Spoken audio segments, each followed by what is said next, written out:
You know, I'd just like to thank the Academy, the millions and millions of fans all across the world of wrestling. And you know what? Honestly, some CBS Sports of all things, because I came into this WrestleMania not giving that much of a damn making these predictions. And I got to give credit to them. Like they provided a little bit of insight to help influence my decision making. But if there's anyone I got to give the most credit to, it has to be Mr. Lip Dizzle.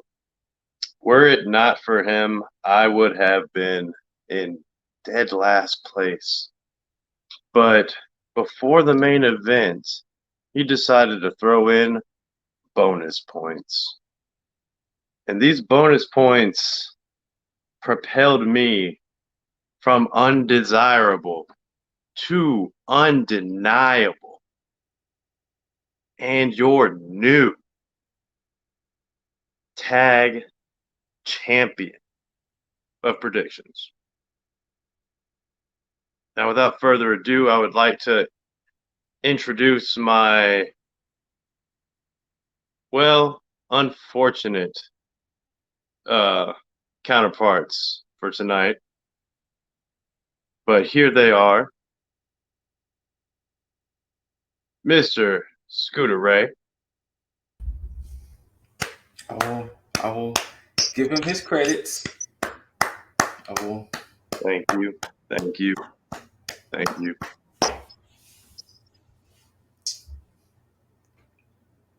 As I said, this was just predictions that came about in the bonus round that honestly we did not need. But of course, who am I to forget the man that I unseated? Mr. Jugs himself. No. You unseated me. You unseated me. I mean, the guy that unseated me. Excuse me. I apologize, former champ. But who am I to forget the man that unseated me? Mr. Jugs. Hey, I have to give you a.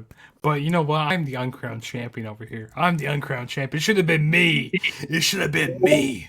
I'll even say that you are right. That had it not been for those bonus points, that, yeah, I'd be in dead last and you would be the champ. This is true. But there is a certain individual that you will have to lay blame on for that. Mm-hmm. I'm gonna be giving him some super kicks. I'm gonna be giving him some stunners. He's gonna get it. He's gonna get it. I want to see you super kick Lip Dizzle like Shawn Michaels super kick Stan. Oh, it's gonna be happening. Speaking of the man of the hour, the man that I owe all the credit to, the man that shot me to the top, who I cannot hear.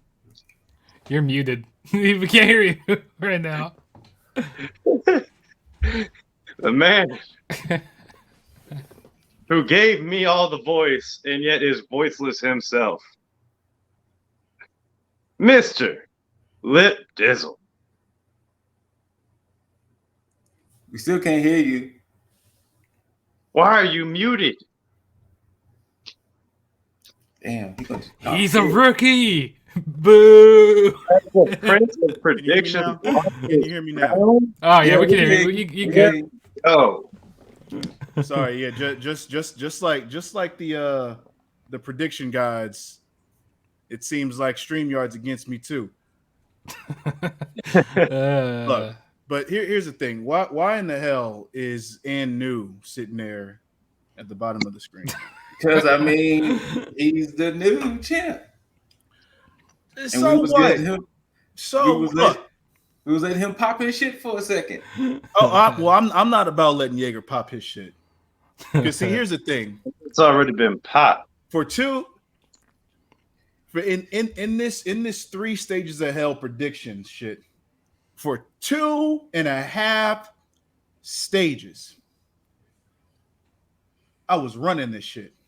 You were running indeed, this you were. shit with a Actually, nice, it's like healthy one lead. and a half stage because after night one, you and I were tied. So Okay, one fair enough. stage you ran it. But I'm not then I got back gonna in the lead. I'm not gonna deny it. You had me worried after NXT's show. Yeah, I was kind of worried after NXT Title. Like, yep, I'm dead last. I can't come back from this. I'm done. I was like, you know what? There's 2 more shows. I might just be all right. But man, you had a lead, Yeah. and then I don't know why you like. Was this you trying to like get in at the last second with the bonus round?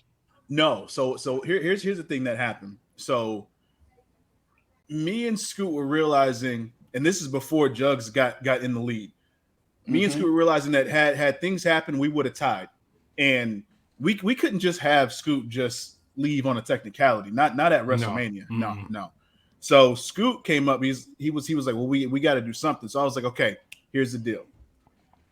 We'll predict or guess how many finishers they're going to use. And so here's the thing: the whole finishers thing spawned into, well, we should do the signatures too. That's where we got fucked up.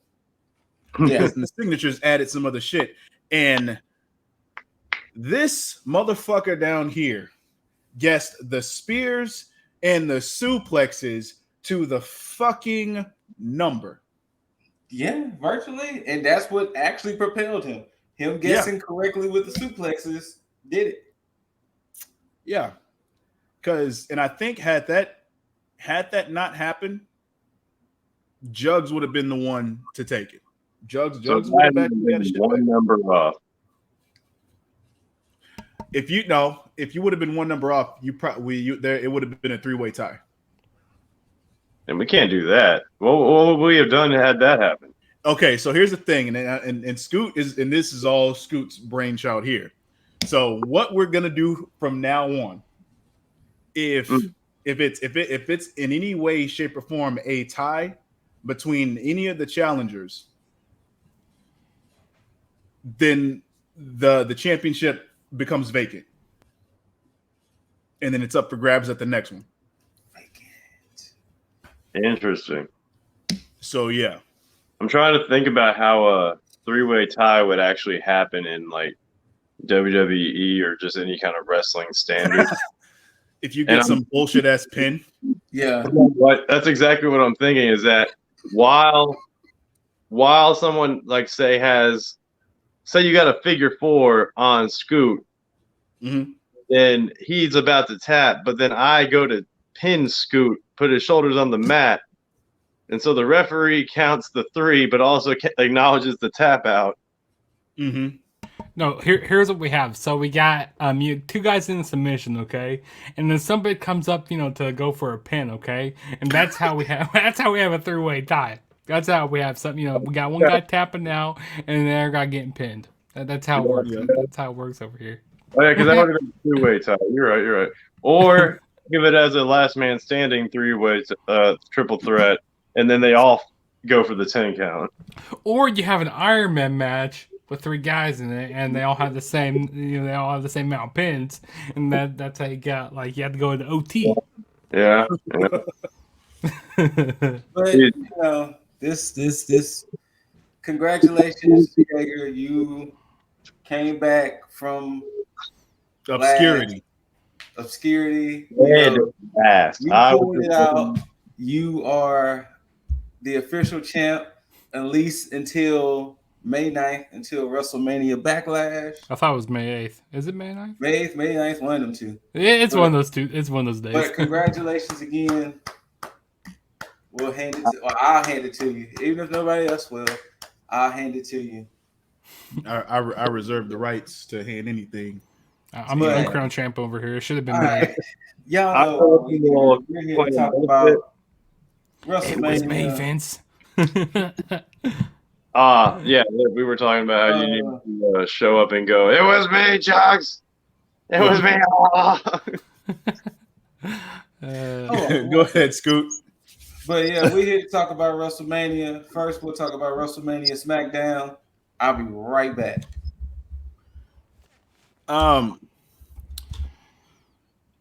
I mean, so if we're just are we talking if we're talking about just SmackDown matches in general?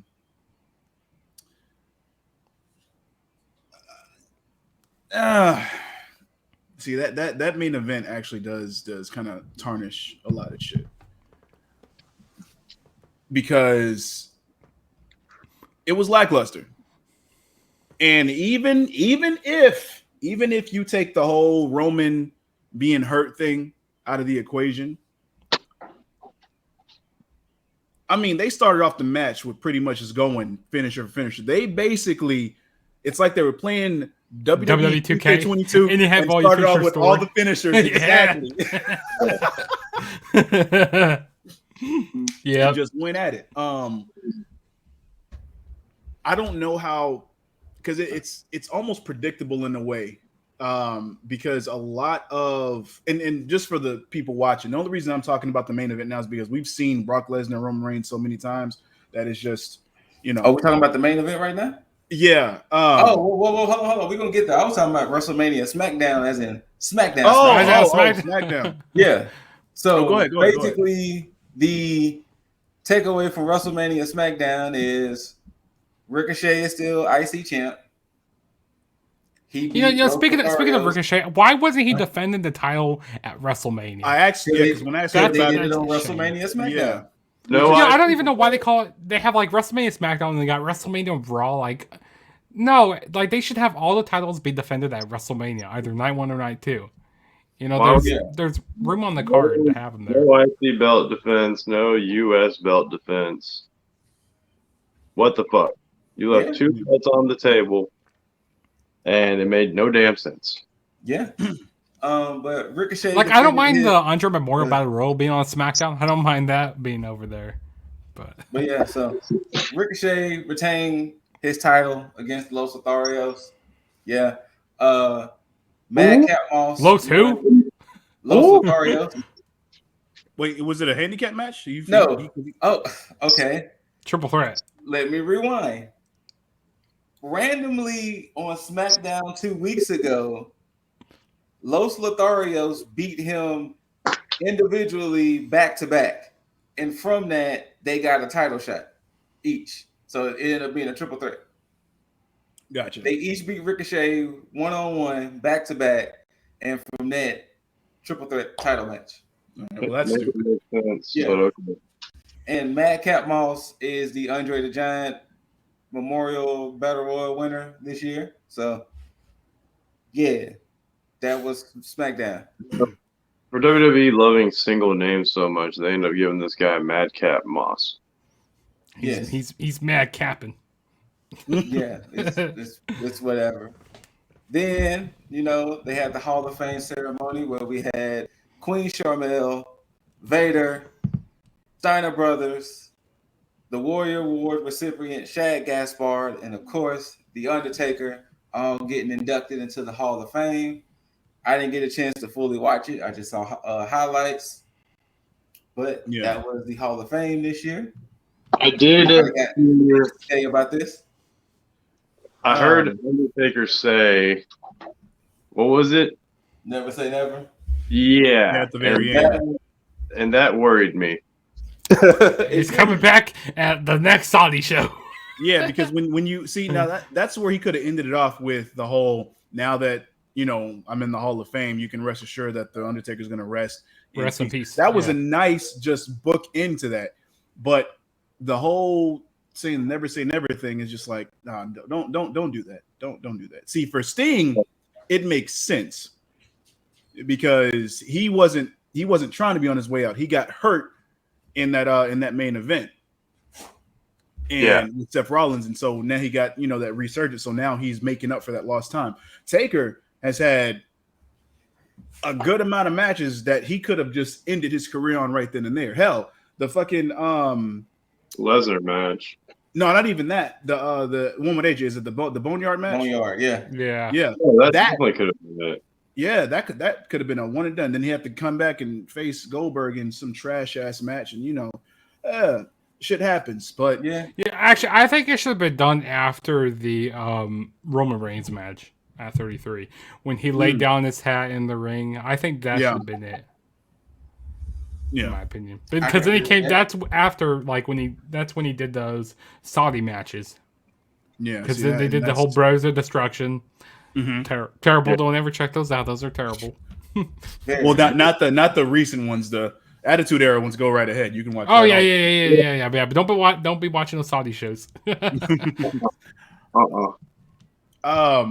But in terms of Hall of Fame, I mean, it was pretty solid. And no disrespect, but this is one of the things that kind of make me think that they're grasping at who they're going to put in there because, and nothing against Queen Sharmell, I just don't understand why she was nominated to be in the Hall of Fame. I mean, I get it. The way I look at it, we have to understand this is WWE's Hall of Fame. Not a wrestling Hall of Fame, just WWE's. And if we're going to really call it how it is, eventually everyone is going to be in that Hall of Fame.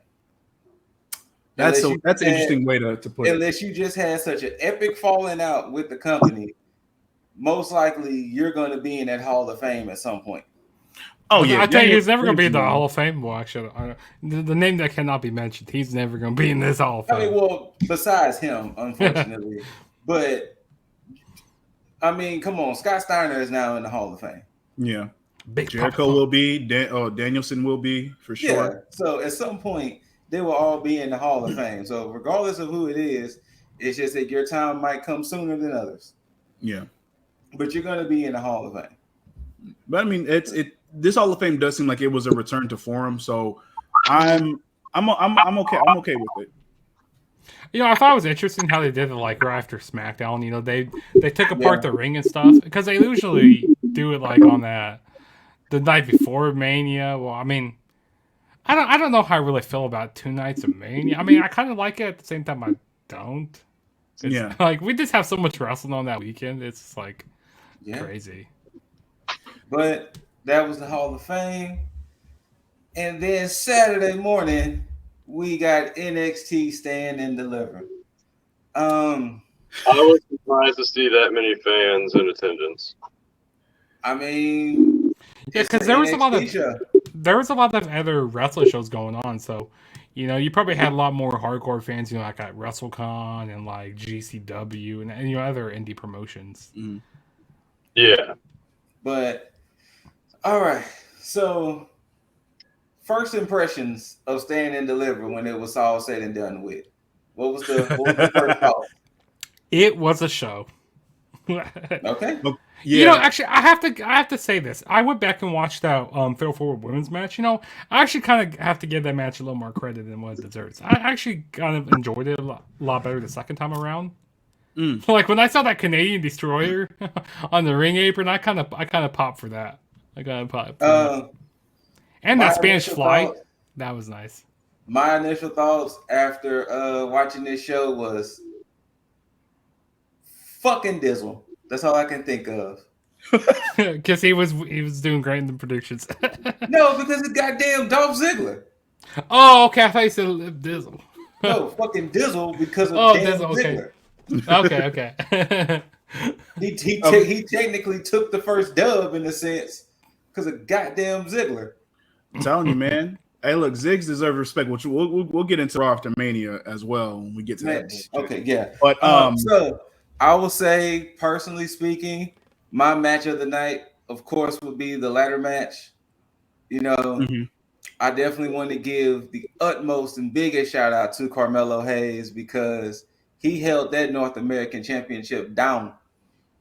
Yeah, like he held that shit down, and when Grayson Waller did his spot, all I could think about was Ray Phoenix and bent back paperclip. I hope Waller didn't break his arm because his arm looked pretty gnarly after he was laying there. But that sunset flip power bomb on that ladder with that Santos Escobar did on Tesoro Sikoa. Oh my god! Stiff. Like when he hit the back of his head on the ladder. Like that was a stiff power bomb. It's crazy because the way he hit it, it looked like he should have just been flat on there. but when he bounced off of it, it was like something about that whole sequence just didn't look right. Like it didn't like trying to fit a square peg into a round hole, because it's like, yo, you shouldn't be hitting it that hard and then bouncing off like that. Just the physics on that just didn't seem right. But yeah, I have more respect for Carmelo Hayes, and I don't know if this was the direction that Trips had for him, because Trips seemed like he had something down the line for Carmelo Hayes, the way that they were doing the whole breakout tournament and everything. Mm-hmm. They seem to have flawlessly built up Carmelo Hayes, even with his own setbacks. They seem to have made it work in a way that makes him very much credible, to the point to where he is actually a pillar in NXT 2.0. Yes. But I'm so glad that Cameron Grimes got that title, because I would have been pissed. The story was too there, like him being disappointed that he didn't qualify, that he was feeling like he was let down his dad, then especially when he got the second chance qualifier. It was too there for Grimes to not get it. So that's why when I put my money on Grimes, it was solely based off of where the story was going. Yeah. In my heart of hearts, I wanted Carmelo to retain. But the way that storyline was going, it would have been too weird for Grimes not to win that.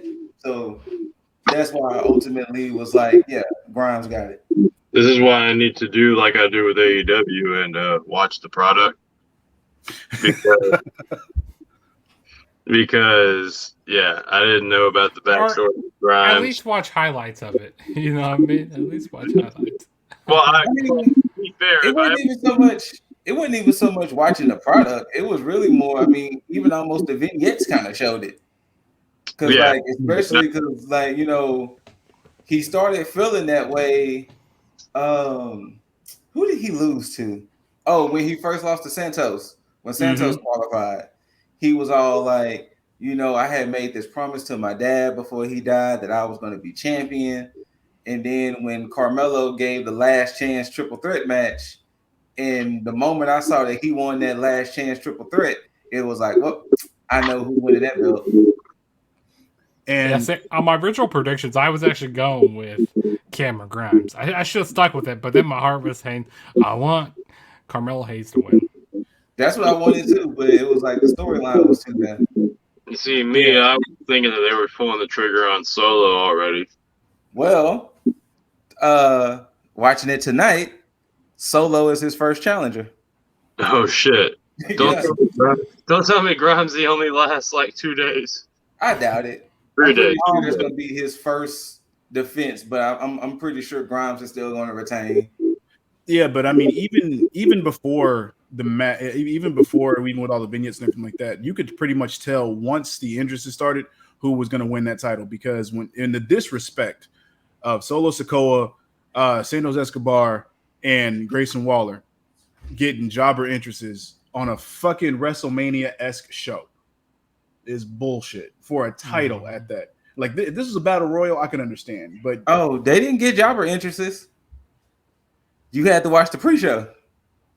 Oh, really? Yeah, their entrances ended the pre-show. Then it rolled. That's stupid. Why? That's stupid. Actually, I was watching the pre-show a little bit, but like I was like zoning in now because I was doing everything like around my house. But like I didn't even know that they had entrances. Like that's stupid. Like come on, WWE.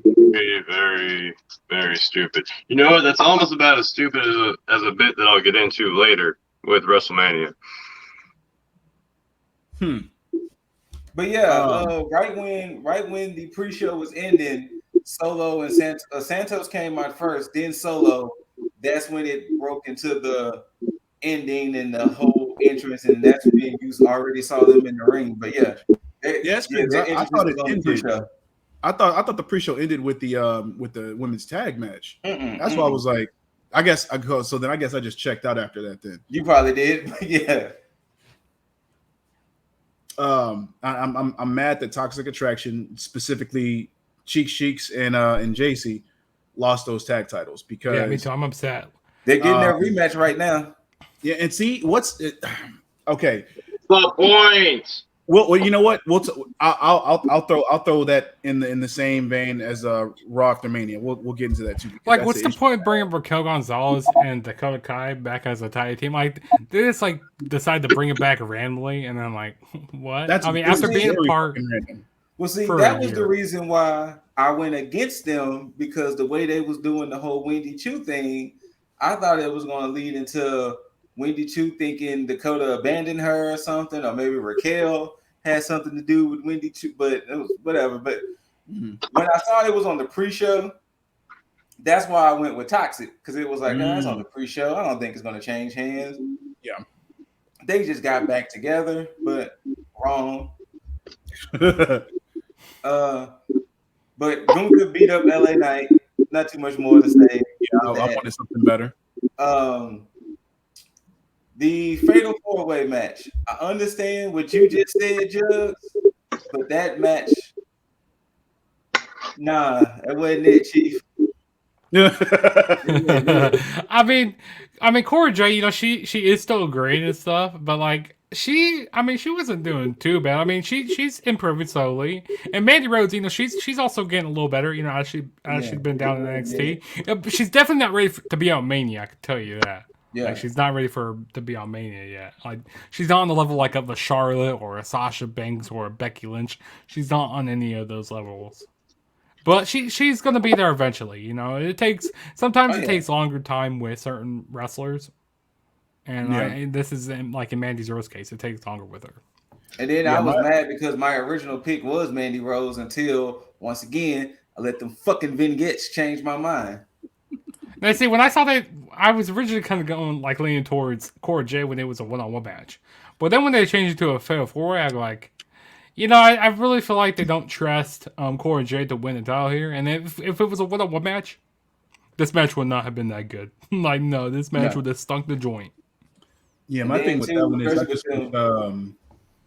I would have went with Jaeger on this one, because I would have expected Kaylee Ray to actually win, because I think for storyline purposes it would make sense, because I think Kaylee Ray's ship has passed, unfortunately. You think so? Yeah, I think so. I mean, if they give it to her, I would be surprised, but I honestly think KLR and EO are about to get called up soon. But yeah, I think that ship has passed with KLR. I think they waited too long to pull the trigger. Now, if they still do it, it'll be interesting to see. But you know, I think that ship has passed, unfortunately. I have a question, and this is on behalf of my buddy who I was watching WrestleMania with, or standing with. But what is it about Mandy that has elevated her to be champion? Because, yes, Mandy is Mandy, though. But what have we seen an upsurgence of, or like a improvement in, to where she keeps the belt? You know what? Look at it's gonna be weird to make this analogy, but it makes sense. Look at Mandy Rose, how they did Dolph Ziggler. Okay. Mandy was just coming from the main roster. She kind of came back. So if you're looking at it in that, her status would technically be a little high, because she was on the main roster, kind of like how Finn Balor came back down and this, that, and the third. So right now, they're using her as the, if you can beat me, then you doing something special because you beat a former main roster talent. Man, if they don't get out of here with that bullshit. See, Dolph Ziggler is actually fucking good. Look at who she beat so far. Granted, they were multi-women matches, but when you put it in perspective, she has beaten Raquel, she has beaten Cora, she's beaten EO, and she's beaten Kaylee Ray. All right, beating Cora is nothing to brag about. She beat Raquel by getting Raquel. Raquel got hit with a shovel. But still, in the history books, when it's written, Mandy Rose has won these matches. I would have felt way better if they sent back somebody like Dana Brooke, because it would have made sense. It would But have. sending a Mandy Rose, who, yeah, she was a was she former tag team champion before? No. Okay, no. She was. They were supposed to be, but They were supposed Sonya to, would have but been then doing they all the broke work. up that tag team and they re-tagged her with Dana Brooke. Okay, so she didn't really do anything notable though. That's the problem there. And it's not like she had promise, but she kind of just stuck to what she was doing. Oh, she can hit that knee. That's about it. As far as a match goes, whatever. But when she hits the knee, it's like, cool. That's a highlight right there. Okay, so look at it this way. Look at it this way. And to kind of answer what Yeager said too. If you take Raquel, you take Dakota, EO and KL are out of it, who will be champion then? Cheeks. Yeah. But remember, she's a tag team. Remember her and she'll hold both of them. Her Exactly. and JC, her and JC started tagging before Mandy took over the group in a sense. They were already taking up. She put a belt on each cheek, man. There you go. That's what I see. I'm telling you. But yeah. I mean, but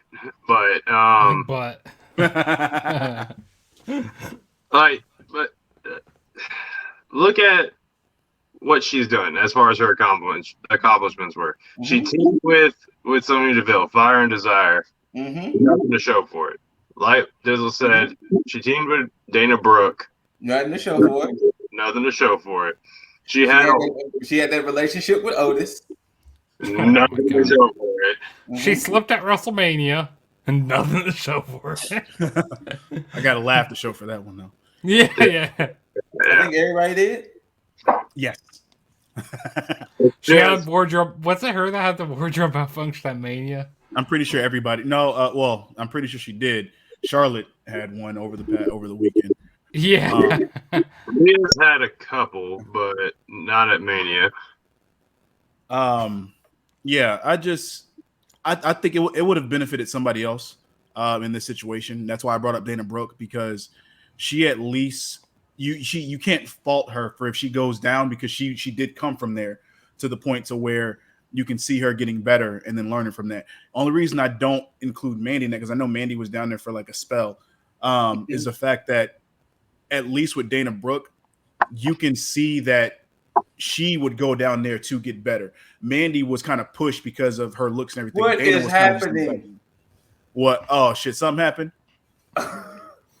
What? Don't I kind of want to know, but at the same time, I don't want to know. Toxic Attraction is tag team champions again. What's the point? Like, I just want to. What is happening? I want to talk about Raw, but damn, like. But yes, Toxic Attraction are tag team champs again. Not to cut you off, I'm sorry, but when did no, you're good. To do the same thing again. Mandy Rose came out and interfered. She caused distraction. JC and Cheeks did their hollow to Raquel. Now they're two-time champs. What is the point? Why have them lose Saturday and win them back Tuesday? WWE logic for you. There you go. But what? Yeah, I'm sorry. No, you're good. I mean, we got to move for Mandy anyway, because that's a. Go ahead, Jugs. Oh no! Like, actually, I forgot what I was going to say now. I completely. We were talking about Mandy, and I just go like, I don't want to talk about her anymore. Hey, we can move on. Tony D and Tommaso. Oh yeah, I'm upset about the results of this match here. Oh no, I knew Tony. The moment Tony D had challenged Tommaso, I knew Tommaso was leaving, especially with him saying this was his last hurrah. Mm-hmm. WWE does not believe in you winning your last match. Like, I mean, it should have. Like, he was paying. Upsetting as hell. Tommaso was paying homage to a lot of people in this match. He's yeah. If I didn't know any better, like, I would think Triple H would have a son, and that would be Tommaso would be Triple H's son. This was the point that I was mad at Peacock, because after this match there was a whole send off where Triple H came out and everything, and they cut to commercial on it, for me at least. You have And Peacock Premium. You know, That- paying $9.99. that is my fucking issue. Why would you? Ah, Why would you cut such a touching moment for what? A premium viewing service? that's crazy. You know, I actually went back when I went back to watch the show or whatever the fuck it's called, then yeah, you didn't see that shit. But if you had the premium, you got it commercial free. You saw a very nice moment where Triple H came out and like just came out for Tommaso. Like, pause. But yeah.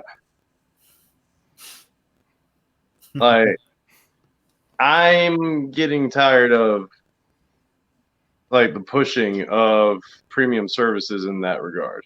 Mm-hmm. Yeah, I agree with that. You know, when I went back to watch the show, you know, on Peacock here, you know, it kind of cuts off the where Triple H comes out. Like it cuts it off halfway. I'm like, what? Like, why did it cut off? I guess it all depends on what Peacock you got. If you had the non-commercial one, you would Yeah, I have got the saw it. non-commercial. I got the non-commercial one, but like it cut off on the replay. Really? It still cut off? I was like, yeah, I thought the... No, Like I saw part way and then saw Triple H and I saw Tommaso leaving. Like, what the heck? Yeah, that what it thing off the most is that commentators afterwards are Yeah. like, well, if you have Peacock Premium, then you just saw this they very did touching that throughout moment. the Yeah. whole weekend. Yeah. Yes. Yes. Because they want you to pay for the one that's $10 a month rather than the one that's $5 a month. Because if it's $10 a month, you don't get commercials. So Yeah. you Now see everything. I have premium, but it still did something weird where once the match is over, you Really? saw Tony D. Well, no, I didn't get ads, but Tony D walked away. They had some mouse in the ring, said thank you, Ciampa, and all other shit. Then it faded out like it was finna go away, and then it faded back in. And I was like, wait, what? And then it continued on. But yeah, this I hate how they are doing that though, because everything that happens, like, okay, yeah, if you're watching it like this and blah blah blah blah blah blah, it's like, I mean, come on. Like, if you're gonna do ads, do them in between matches where like you can miss like some backstage segments. But I mean, stuff that's pertaining to like pre and post match stuff that's out there with the fans, you need to be able to watch it like the fans are watching it within ring shit. But I mean, we've already talked about WWE Network regressing back to the ages of before it was top notch, which again, I don't know how they don't pick up that model, but you know, I saw that this recently added like a live 24/7 channel. Like it used to be. So when you go over to channels on Peacock, so when you go over to channels, you go to the WWE channel, and it used to be just like an on-demand thing, so you can just like watch whatever you want. But now it goes by like schedules, so you have a certain thing on at a certain time. So I wanted to see like during like for WrestleMania that night, I want to see like, hey, maybe WrestleMania, might show WrestleMania on the channel. But no, it didn't, which is kind of... I don't know why you don't take advantage of that. You know? Like that. That's cable. What the fuck? I mean, basically. Hey, look, they at least got the rewind button now, so now we don't have to wait and have to watch the shit live or wait till it ends to see the actual show without missing anything. So, you know, hey, there's that. But and I thought Peacock had the entire WWE library. Not yet. No, they have to go through and filter stuff out. They still filtering. Damn, because I was trying to watch WrestleMania 19 not even last night, 2 nights ago. I thought that should have been up there. Yeah, WrestleMania 19's up there. It wasn't when I tried to look for it. Huh. That's weird. That's odd. I agree. That is weird. Interesting. Yeah, because I typed in WrestleMania and it showed me, let's see, last year's WrestleMania, and then like the top 10 matches of the last 15 years, where WrestleMania 19 is like 19 years ago. So, you're not going to see Rock versus Stone Cold then. No. That's odd. See, I think you gotta go to like premium live events and then you go into WrestleMania and like has all 38 of them right there. Yeah. Again, premium.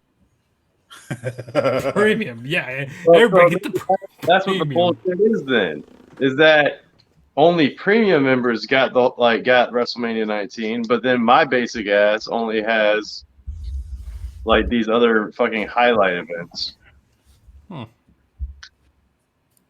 That I might think that's very be the interesting. case. I see. I know that they have. I don't know. We're still on this topic, but I know they have ads on like during those shows you go back and watch, which is so stupid. Like, why would you have ads like during those shows? Like, you'd be watching the match, like from WrestleMania 19, and like halfway during the match you have an ad. Like, what? Like, this doesn't make any sense. One Ah. thing that pissed me off about Mania, there were built-in ads that were just part of the show, like the DraftKings ads and shit like that. Like, why is that part of a WrestleMania show? Because they want you to sign up and gamble. 25, like, I hate how they do gambling and wrestling now. Like, seriously, come on. How is gambling on a wrestling match any different than what we're doing, except for money? That's true. Yeah, it is on premium, yeah, because I got all the WrestleManias right here. Oh, that's bullshit. Yeah. Thank you. Where the fuck was WrestleMania 19? I guess last but not least, for Stand and Deliver, we have Braun Breaker, Dolph Ziggler, NXT Championship. I like this match for a number of reasons. Mm-hmm. And that's only because, again, Dolph Ziggler is a fantastic worker. Yes. Dolph Ziggler is the reason why this match was believable for both men winning. But that's about where it ends for me because, again, it's hard for me to look past a certain match without thinking of an agenda-filled deal going on because you put the title on Ziggs and it's like, yeah, I want to feel good about this, but it's like, okay, when's the other shoe going to drop? And clearly we saw when that happened. But this didn't feel like when Finn Balor comes back down and then wins the title. This didn't feel like when Joe comes back down and wins the title. This felt like, hey, we're going to send you down. We're going to throw you a bone so that way you can help out these guys over here. And that's why it was very hard for me to take this match as seriously as I wanted to, like I would with any other takeover. And that's the main issue, is that this did not feel like a takeover. And I hate that they don't call it takeovers anymore. I understand, it's 2.0. They want to go away from name takeovers. So they just want to name pay-per-views. I guess so. Yeah, like right now. So yeah, they're keeping all the names. They're just taking the takeover out. Yeah, taking takeover out. Mm-hmm. So that's time where they won't be able to do. What was the last takeover? The last takeover that they did was 36. Yeah. They won't have. They can't do 37 because that won't make any sense. Yeah, they're gonna start just naming it random shit whenever you have a regular numbered takeover there. Yeah. And another thing as to why this whole show just didn't feel like as it should have is because and Jugs can attest to this. Watching Ring of Honor Supercard of Honor the night before, it really cast a shadow over Stand and Deliver for me because I went from watching a fantastic wrestling event to watching, this. And so it was like this diet WWE, as Scoot would say. Yeah. And so, but yeah, that's just how I felt about that. I mean, as a whole, that's where I'm at. Yeah, I agree. I think Bobby Roode actually he played a big role in this match here. Taking out that turnbuckle in the match, getting ejected from ringside. I also love how Dolph Ziggler, he's basically like he likes to be like Shawn Michaels a lot, and that gets under the fans' skin. That gets under their skins a lot. Because doing an elbow drop, getting ready to tune it up, do super kicks and stuff like that gets on their fans' skins, which is crazy. But I didn't expect Ziggler to actually win here. I thought it was gonna be like something like a Goldberg type match, where Ziggler kind of gets squashed or something. Well, I didn't think he would get squashed. I just thought he was going to not squashed, but I thought it was gonna be a quick match and stuff. Not necessarily a squash, but.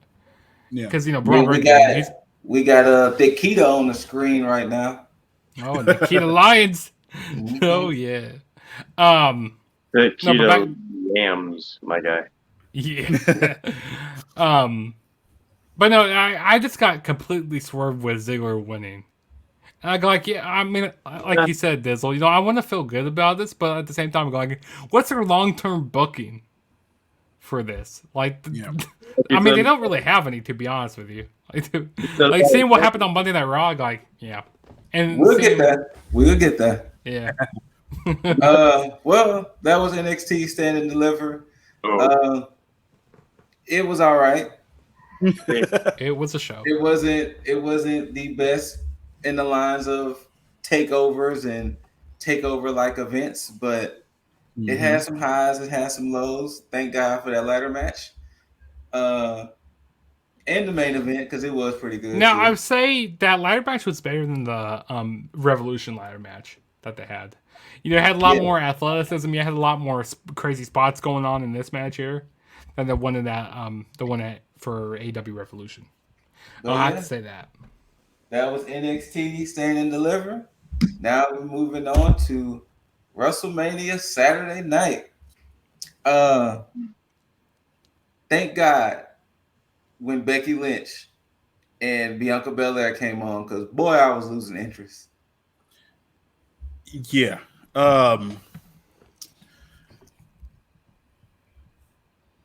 First things first, because I'm not even going to talk about the SmackDown tag titles or that match. Now, granted, I will say this on top of that. I don't know if Shinsuke and Boogs were supposed to win.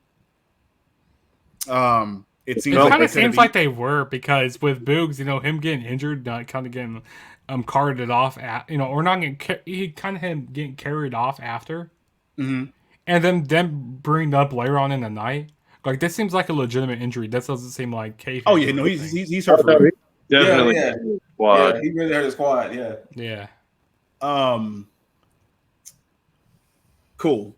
Yeah, I mean, Usos retain. I mean, it's no surprise there. I mean, you talk about anything that has to do with the bloodline, it should be a preconceived notion of that they're going to win all their matches until you start to see cracks or downfall start to happen with the bloodline, or you see some kind of adversity. Now, you will know for a fact that the Usos are going to be the first ones to start to show that crack in the armor down the line, because once they start to lose, and it's inevitable that Roman is the next to fall. But this matchup didn't seem like it was going to be that time.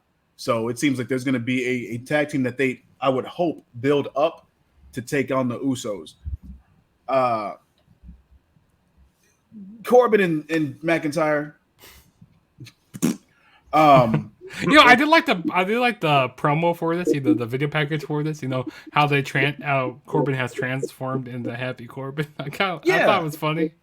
I'm fine with the feud. I just wish that it was over something more credible. I wish that, like, you would just say, you know what, Happy Corbin's been on a winning streak. He's just been on this roll. He wants to go up against McIntyre, but it being over him stealing shit and then WWE bullshit. Let me go back to SmackDown Tag Team Championship match for a second. It's unfortunate to see the position that Shinsuke Nakamura is in right now. I mean, no disrespect to Boogs, but like Nakamura, he should be doing so much better stuff right now. As should a lot of people in WWE. Yeah. It's terrible. And then Drew McIntyre here in this situation, him in like this last year he was in a main event caliber match. Yeah, he was Bobby. He lost to Bobby. Yeah, he lost to Bobby, which I thought that was a great decision to do last year. But now he's in this mid-card match here against Happy Corbin. Like, what? That he's been beefing with since December. Yeah. I mean, I'm okay with Drew being in this match. No, December. I'm okay with him being in this type of match because he did just come off of an injury. So I wouldn't want him to be in some marquee match where, again, he could probably be re-injured again, trying to please the fans. Give him something light. That's cool. But I wish this was just them wrestling for the sake of wrestling. But to get on to summer. Oh, what's up, Jaeger? Oh no, I'm just reenacting how I felt about the match.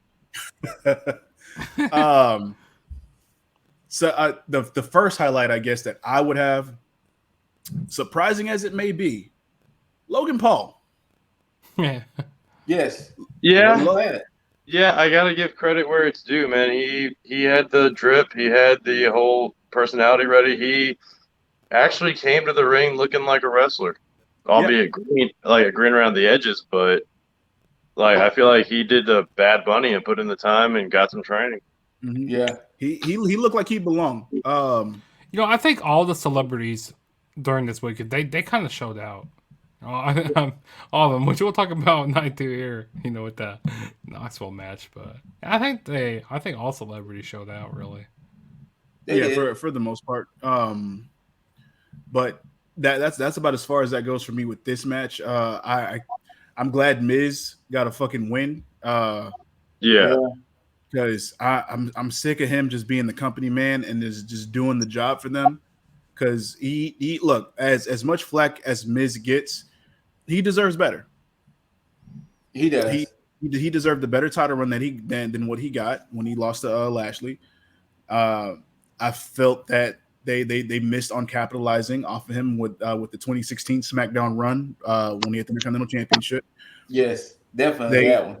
Yeah, he's being misused, and he can be a credible villain, which he's going to be overshadowed now because now Edge is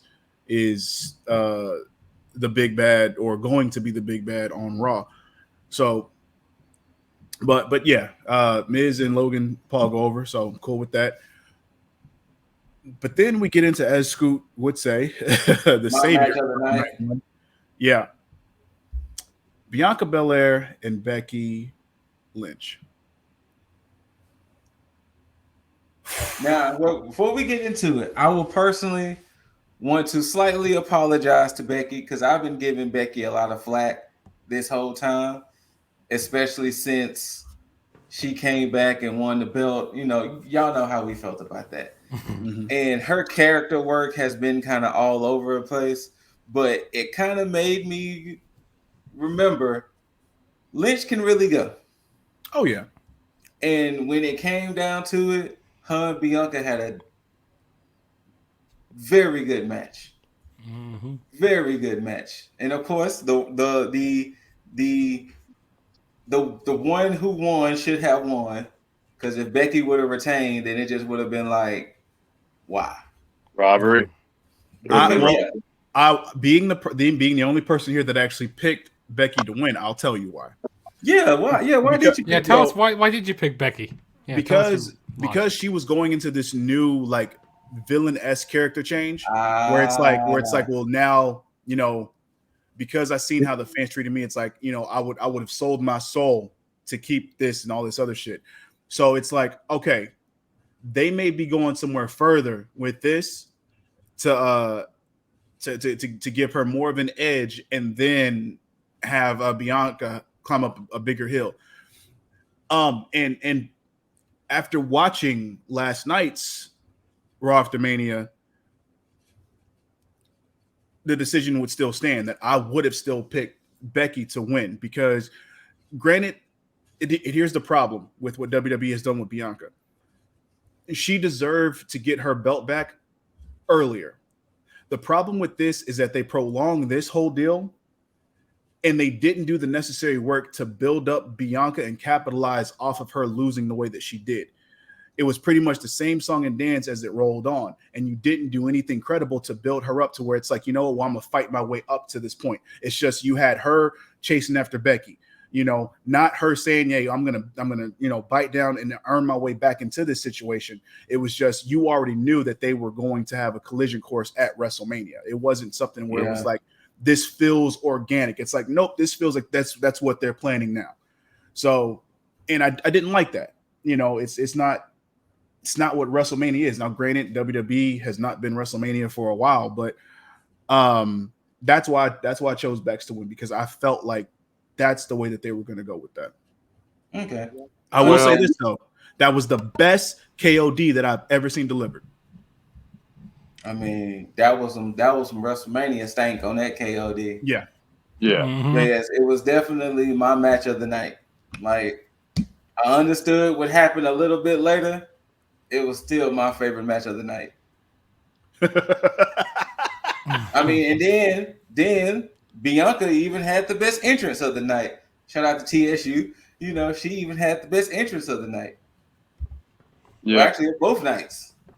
What's up with them not having the grand spectacle of entrances anymore? I don't know. Yeah, because Becky just did like a regular created character entrance on WrestleMania. Came out in the SUV and then came out the car. I would. You know, I like the Sasha entrance.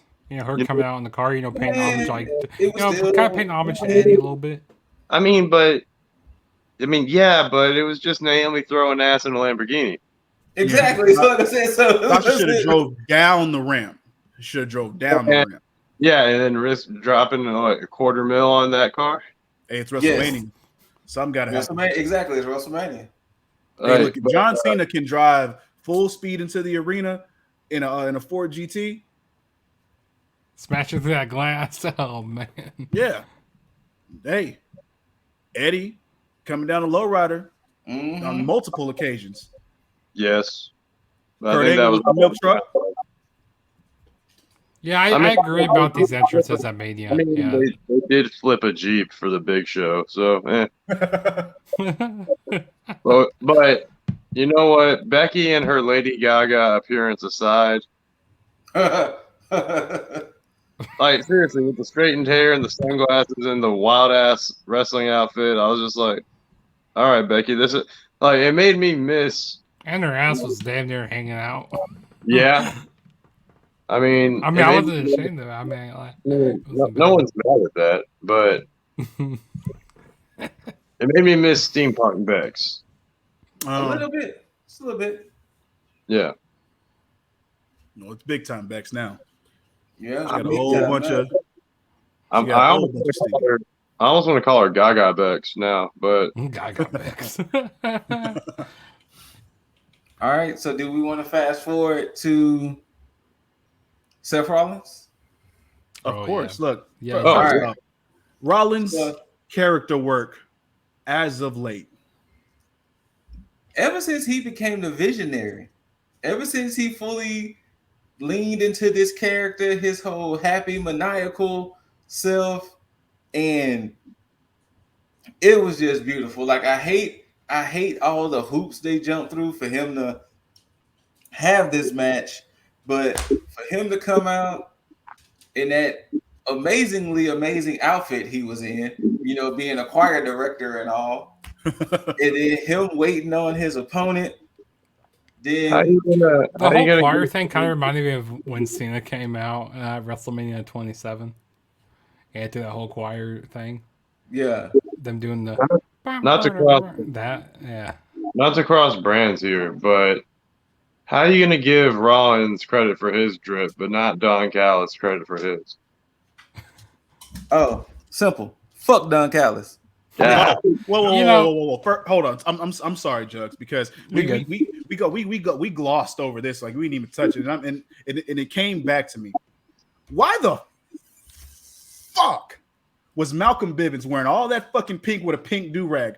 Loved it. Fuck. Loved it. Fuck Loved Bivens. I love Bivens. Loved it. like, dude came out looking like Steve Harvey. Come on, man.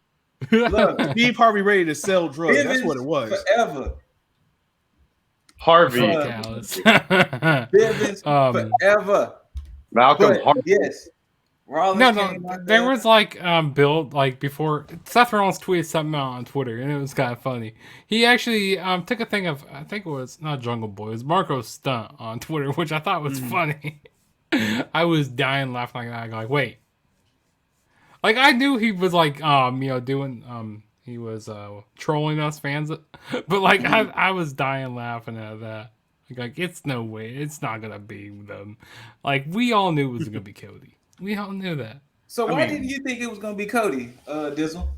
Because before we get in it, why didn't you think Cody was gonna debut on Mania?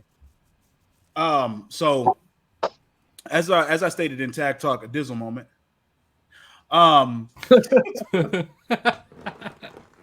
thing is, I felt like it wouldn't have hit home like the right way if he just would have came in and debuted just in a match, like with no clear motive, you know. But and the way that I seen him debuting is the same way that he came in last night at the Raw after Mania. If he would have just nothing else came in and then just basically just like, this is why I came back, this is why I'm here, no match whatsoever, and then you had Rollins come out to shake its hand and then start that feud from there, perfect.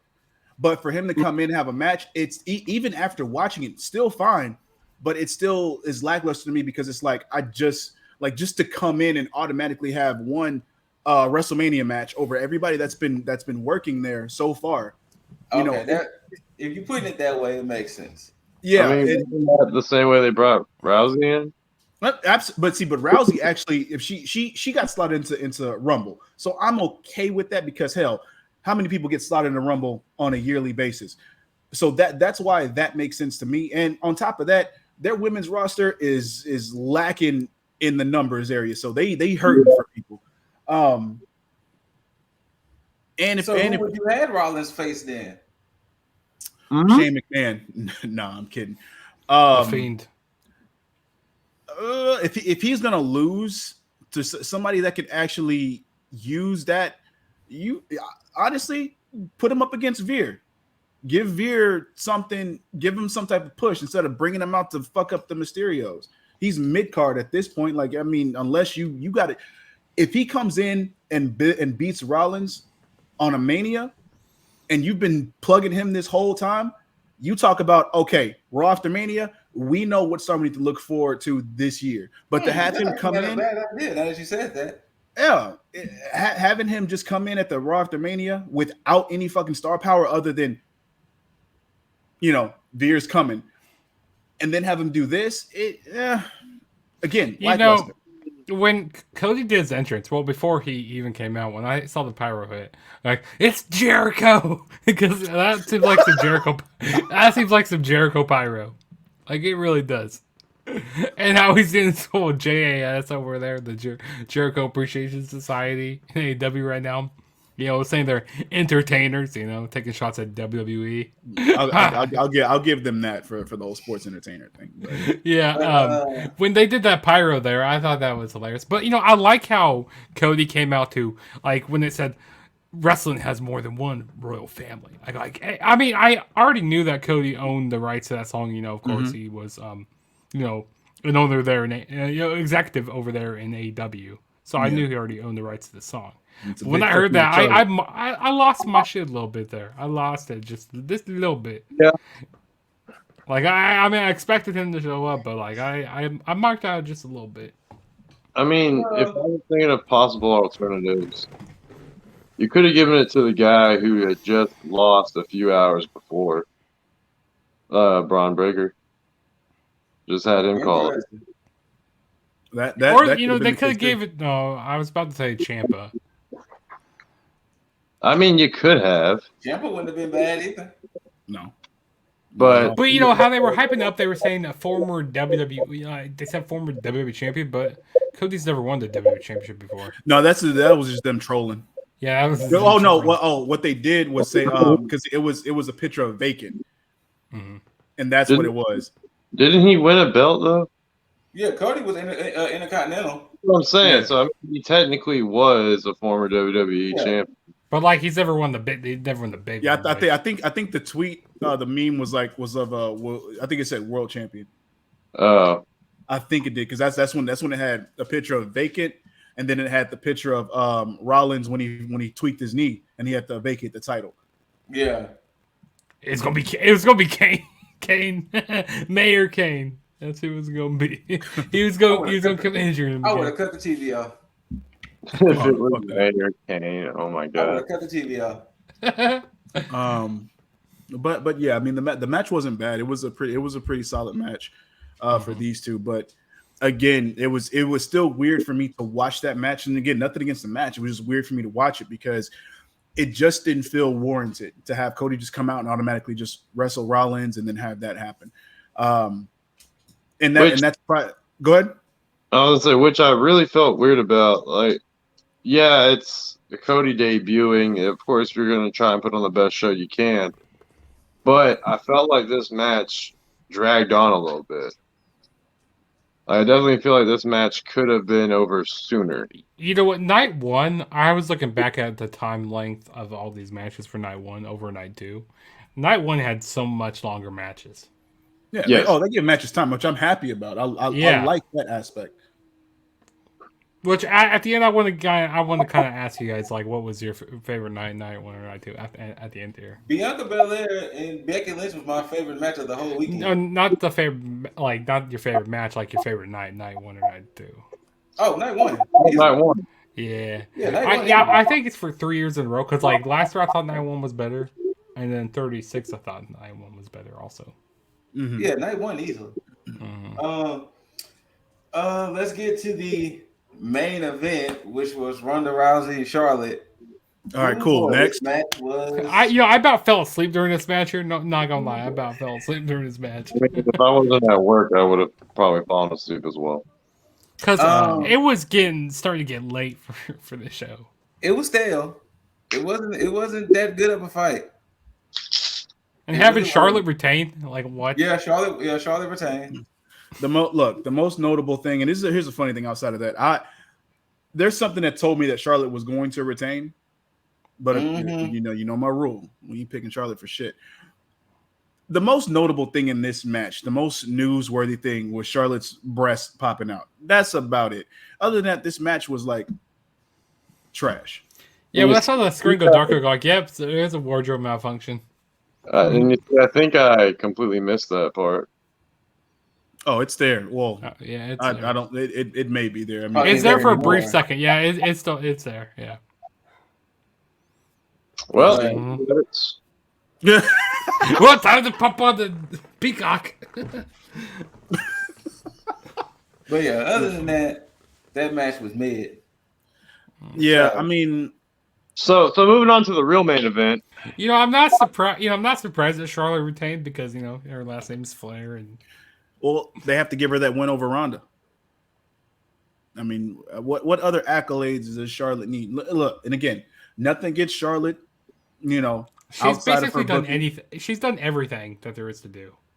Yeah, but just like Yeager just said, to the real main event, yes, KO show featuring Stone Cold. I love the way they built this match up. That turned into Stone Cold versus KO. Anything goes, basically. Mm-hmm. Yeah, it was fun to watch. Was he 57-year-old Stone Cold? Stone Cold 57? He's in it. I think he's like. Let me look. Yeah, pull it right now, yo. So. Oh my gosh, Stone Cold he is 57. Damn. Okay. I mean, you got to understand. He was with the Hollywood Blondes in WCW before going to ECW and going to WWF at the time. You know, when I did my predictions, I said someone with a stunner is going to win this match. And what's it going to be? Was it going to be stunning Steve Austin? Stone Cold getting stunned. Stunning Steve Austin. Get it? Or what's it gonna be? KO. I mean, shout out to the Hollywood Blondes. Mm-hmm. Yeah, but no, I love this match here. This was amazing. And Stone Cold, he can still go. Like when he took that suplex on the concrete. Got like that bump looked nasty. Yeah, I was actually surprised that Stone Cold took some bumps. I was like, okay. Yeah, he can still go in the case that he can actually take bumps. He's still moving kind of slow, but he can take the bumps. So that's he took a ring post to the face, took a suplex on the concrete. He took the suplex on the stage. When they were fighting on the stage, I'm like, yes, throw one of them off. I want to see someone go flying off the stage, WrestleMania stage. I mean, you never know. His crazy ass would have done it. Yeah. Yeah. Like have a whole bunch of tables down there going flying through the tables. KO would have done it. Yeah. But it was happy that the show closed out with this. Because if the show would have closed out with Charlotte and Ronda. Oh boy, that would have been rough. Because they were going back and forth saying they didn't know if they wanted to have this close the show or if they wanted to have Ronda and Charlotte close the show. I'm glad they chose that. Yeah. Me too. They chose right because it made sense moving into night 2 and what happened there. A lot of things made sense, and the way they booked this match was fairly well and in favor of Austin. And shout out to Kevin Owens for doing the job, which I'm pretty sure he had the time of his life. Oh But, yeah. No. Mm-hmm. Oh yeah. You know he did. You know he was enjoying every moment of that. I mean, he got the Stone Cold. So yeah. Who else can say that? And he got to take the stun at himself. Scott Hall stunned him at Mania 18. Oh, and Vince McMahon also stunned him at a point. Yeah. But yeah, so you know he was enjoying all of that. Yep. But yeah, that was WrestleMania Saturday night. And let's move night on 2 to WrestleMania Sunday night, which was a show. It was a show with some good moments. Yeah, see, I felt a lot more entertained like throughout the night with the show. Like there weren't points where I was feeling like tired during the show. That's the best way to say. I'm glad you said it like that. I felt more entertained with night 2. I appreciated night 1 because of the wrestling. I think night 1 had the better wrestling though. Mm-hmm. Yeah. Mm-hmm. Yeah, because with night 2 opening the show, and that's where it started, because I think it was more beneficial for people to be in attendance, because it's like they got that feel of how that show went, and to have Trips open up was like the best decision. Of course, he got his send off. He got a full on entrance, got his send off, putting his boots in the ring, said his goodbyes. Goodbyes from the ring at least. Who opened up night 1 of Mania? Like, was there like any special like? No, it just opened up with matches. All he said was "Welcome to WrestleMania," and I was not happy about that. Who did that? Was it? Yeah, Trips only was like, "Welcome to WrestleMania" or something along those lines. Like, he didn't give the full like. Honestly, I was expecting a speech. Yeah, me too. I was expecting something a little more heartfelt besides like 5 words from him. Like he said, "Thank you and welcome to WrestleMania." You know, like what he used to do for NXT. You know. Yeah. That's because we got heartfelt the few hours before with him and you didn't get that. That sucks. No, I didn't. Yeah, that's what sucks. I think that's why I was satisfied with his entrance, was because watching it earlier on NXT, it was like, damn. And then coming out, I was excited because it was like, well, yeah, just watch that tearful shit, and to this is like, oh shit, yeah. And then reality set in when he put his boots in the middle of the ring and walked off. So yeah. And then he'll be back for the Saudi show. Shit. Yeah, to just show up in attendance and just be there, but he's definitely not getting in the ring. Not No. Triple H he's not already in the Hall of Fame. Yes. I think I know he's in with DX. I know he's in DX. he's in with the Click, you know, with them. Mm-hmm. But I don't know if he's solo. By himself, yeah. I don't think he is. At least not yet. He'll be next. He'll be next. Trips is only in there through DX so far. Yeah, so yeah, he'll probably get next year's, I'm sure. Should have let him keep. You think they're gonna do Triple H and Batista the same year? I mean, Batista has to fucking agree to it at this point, because I know he agreed to this year the first time, but no. He turned down 2020 to do 2023 in Hollywood. Oh, okay. I mean, I would have said it's because the Bellas were in there at the same class. We gotta have Drax there. I don't want to be in the same class as the Bellas, but you know. Basically. But what were the low points of night 2? Everything that wasn't Johnny Knoxville. Damn. Damn, that's how you how you real feel. Pat McAfee. Pat McAfee and Austin Theory. I like the opener. That was really good. I like the RKO that Riddle hit. Like But see, he the hopped thing up on is, the. if it wasn't for I just seen that match a few weeks ago on Raw, I would have felt differently about it. Yeah. But it just happened on Raw when it was RK Bro versus Alpha Academy versus Rollins and Owens. Yeah. I'll tell you, a weak part of Mania Night 2 was Bobby Lashley and Omos. That was one of the weakest matches, I thought. I was definitely not expecting a clean win. I was because you can see they trying to have babyface Bobby. And I should have went with Lashley since he was on the return, but I mean, Omos has been putting down bodies, man. You're that's right. the reason. That's the reason I chose Bobby.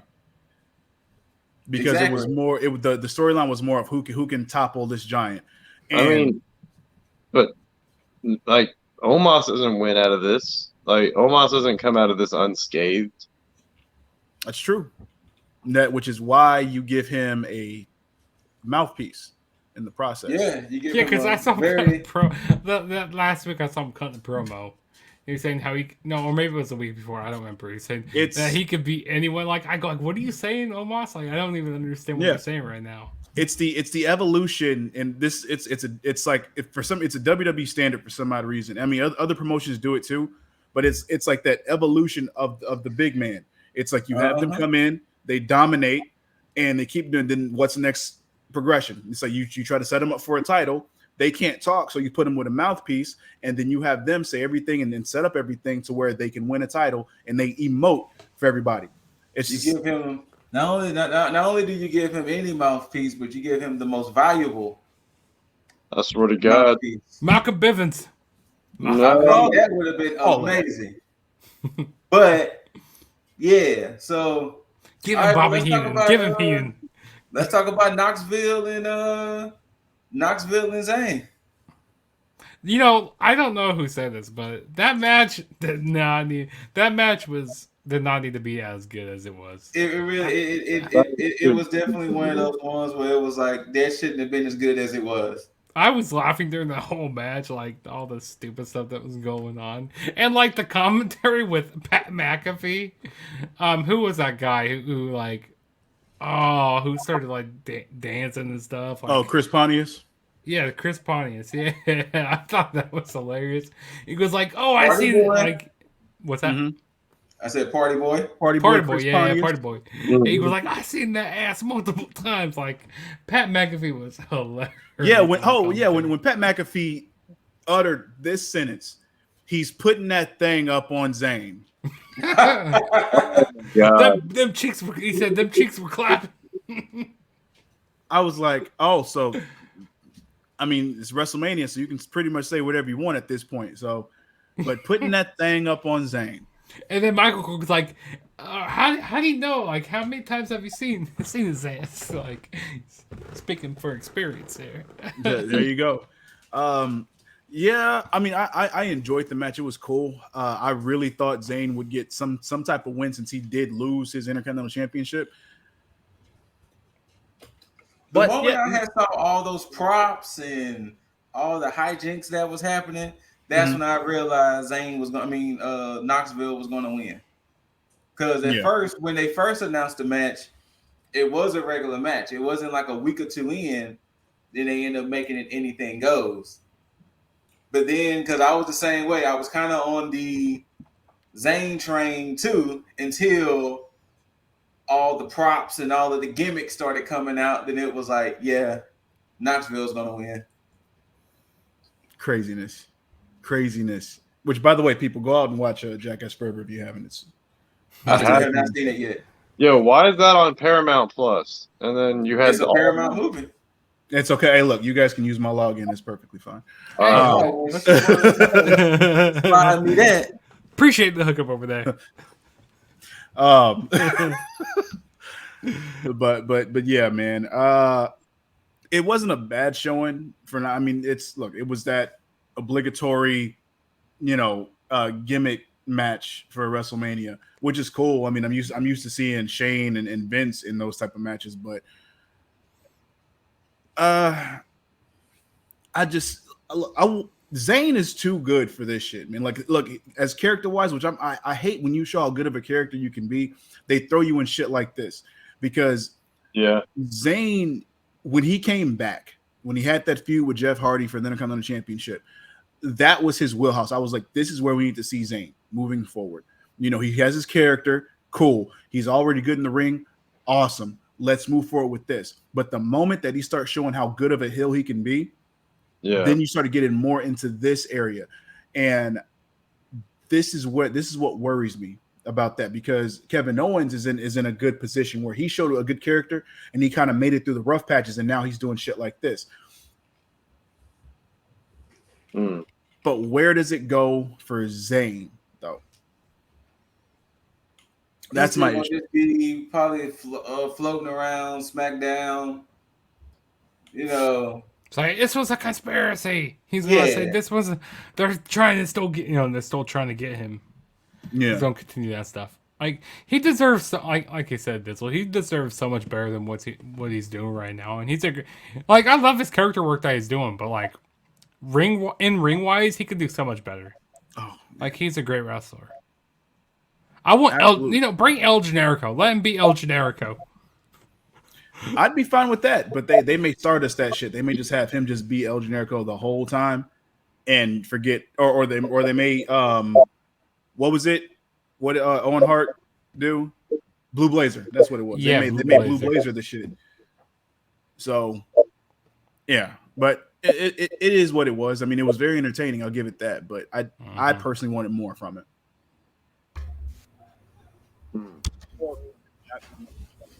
My bad, y'all. I was finished watching NXT. I'll tell y'all about it later. Shit's getting real. Shit's getting real. But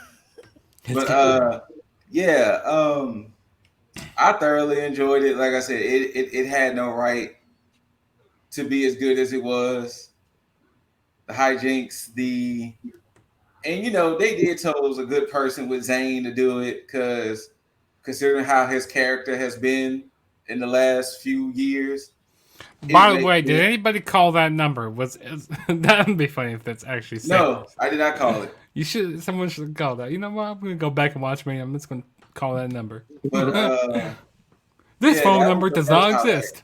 That was definitely the first highlight. Pat McAfee, Austin Theory. The one thing I hated, because this is the one thing I told Ashley, when they showed that Pat McAfee vignette, I said it sucks that WWE is petty as they are, because they ignored he had a couple of matches in NXT. Thank you. But look who he went against. Adam Cole, baby. Exactly. I was so upset. And that's another thing that they did too. It's like, and I hate that they did it this way, is that all throughout WrestleMania, anybody who had a prominent vignette won. It was almost telling throughout that entire night with Bianca, Pat McAfee.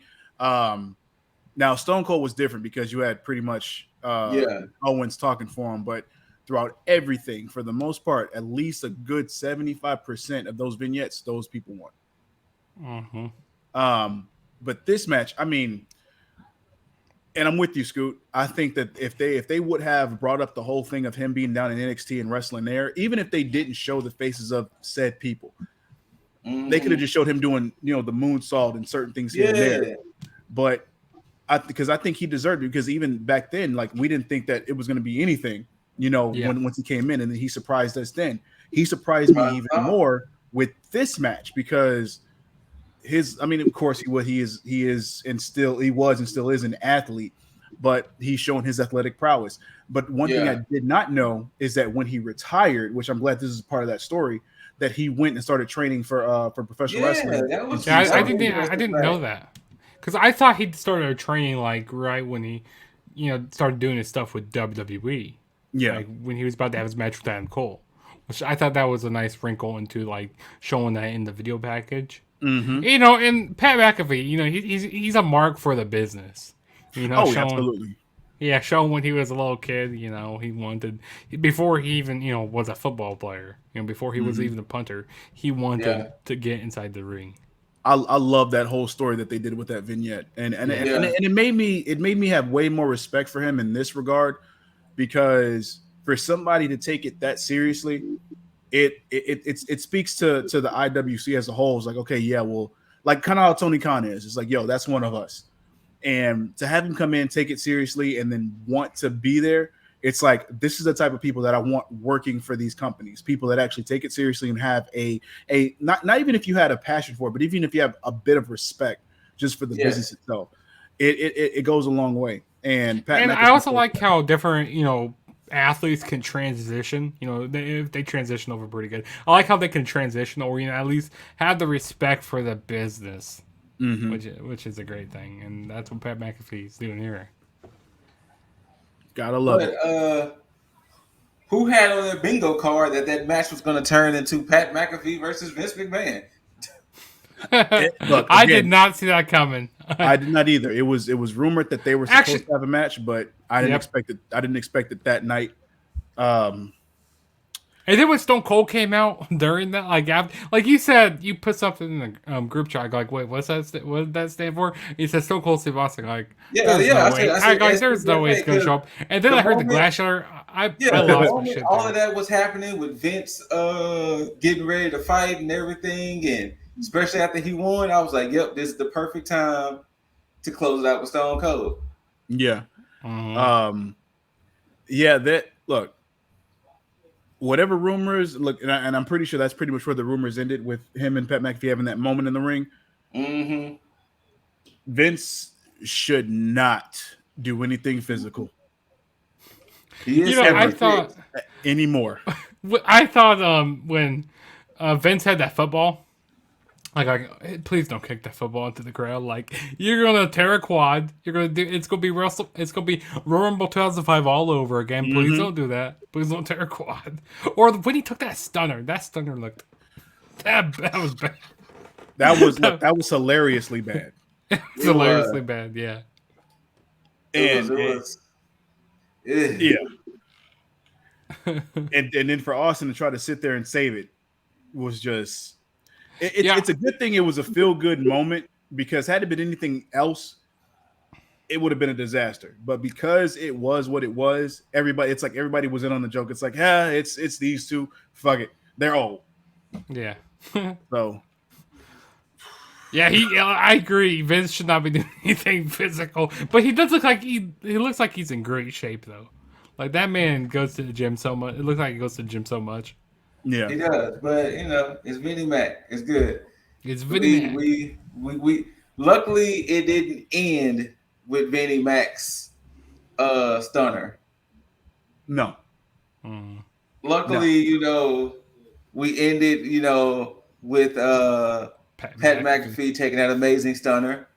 Him and Austin Theory. Austin Theory take that amazing doing stunner over the top sell, and then McAfee doing the best realistic sell. I mean the gushy.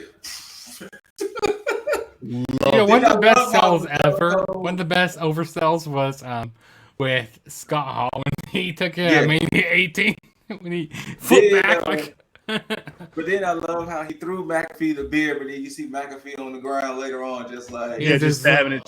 I didn't see it that night. I saw it when I saw the playback last night watching Raw. I was like, oh shit, I missed that. I missed it at first too until I saw it on the internet. Oh, AJ. Great match. The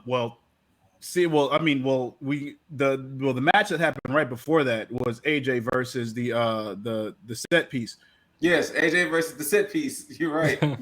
Because he for those of you who don't know, AJ didn't get beat up in the back. He was coming out and then ran into a part of the wrestling sign. I actually didn't see that part. Yeah, that's what cut him. He didn't walk around far enough. He walked too close, and you can see it clip him in the cheek, and that's why. That's why he was bleeding. Yeah. He got beat up. It's like beat up AJ Styles. Like, hey, Cena's coming back after him. It's the invisible Cena's coming for him. It's like oh yeah, see, that's invisible Cena. Yeah, he never saw it coming. He never saw it coming. You know, the moment Edge came out, I was like, "Fuck! I made the wrong pick." I was mad the way he was because he didn't have that. Did that he come ego. out to his old theme song or was it? No, he came up to his new one. The Alter Bridge song. Yeah. I didn't like the way he was sitting in the fucking throne like he was scared. I wanted him to have like some other fucking poise, so I wouldn't just sit with some ego to it, man. When he came out through the fire, I wanted him to be like he was motherfucking Dracula in this bitch. But I said something. I said this in like the group chat. I said this is the Undertaker Edge right here. Wearing that purple gear. This is the not Mystery Darkness, but this is the Brood Edge. I had a little bit of both. A little bit of Mystery Darkness. Brood Edge here, which is great. But and then shit. I mean, the fucking Prince of Predictions. You keep predicting this shit. Because right when you said, "Oh, it's rumored for him to be in a stable with," I'm about to say his old name, but fuck it, rumored to be in a stable with Punishment Martinez, which a nice shout out on Raw. Next thing you know, motherfucking Damian Priest is standing right there, and it was like, "Well, fuck, this Marcus right." I'm sorry, is this right? What's this Mark doing? Is this fucking Dizzle writing for these motherfuckers? Like, goddamn. You right for the. Tell me, what are you not telling us, Dizzle? He got the inside track. I tell you, look, if I was writing for WWE, it would be a way better fucking. It would be way better writing. They would never hire people like us because we know too much about the business. Charlotte would never be champion. She would. Because we know too much about the business. That's why we can never get on. They love to hire. They love to hire people that are like in like TV and like movies, like people that don't know really much about wrestling, because they go for more of the casual fans. That's how they clamored. That's what they, they go for more of the casual fans. Yeah. I mean, again, this match, exactly what I kind of expected it to be, especially with these two guys. AJ can wrestle any fucking body and make it a fantastic match. Edge. Yeah. With him having the experience that he has and just having these two, it's like these two worked a solid match. And this is the problem with these two, because they have so much experience between them. A solid match just looks like a regular match to everybody else. Yes. So it's not, so us watching is like, damn, they had the nuances within a certain match where it's like, damn, you can see, this was good. They worked this part good. This is fantastic here. But because everything is so on point with these two, it's like, oh, look at this regular ass match. Because most people don't see it. It's like, again, it's like watching Dragon Ball Z, and you watching everybody watch the fight and everybody moving fast and shit. It's like, damn, I can't see shit, but everybody else is watching what's going on because their eyes can keep up. People with wrestling eyes can notice a good match when it's a good match, even though it looks solid, and be fucking fantastic at the same time. I said a lot of shit. It may not have made sense to a lot of y'all, but it's okay. But I did think AJ was going to win, because I figured that what was going to happen was Edge would lose, and this would be the catalyst for him putting his stable together. Wrestling but of course they pulled the trigger on it. Yeah, night 2. Yeah, they did. So, but yeah, he was just standing out there, and it was like, fuck. yeah. That's that. I said the same as that thing. I was like, that prediction's wrong. I'm glad that Priest didn't do anything. I'm glad that he just stood there. Yeah. Because it made sense.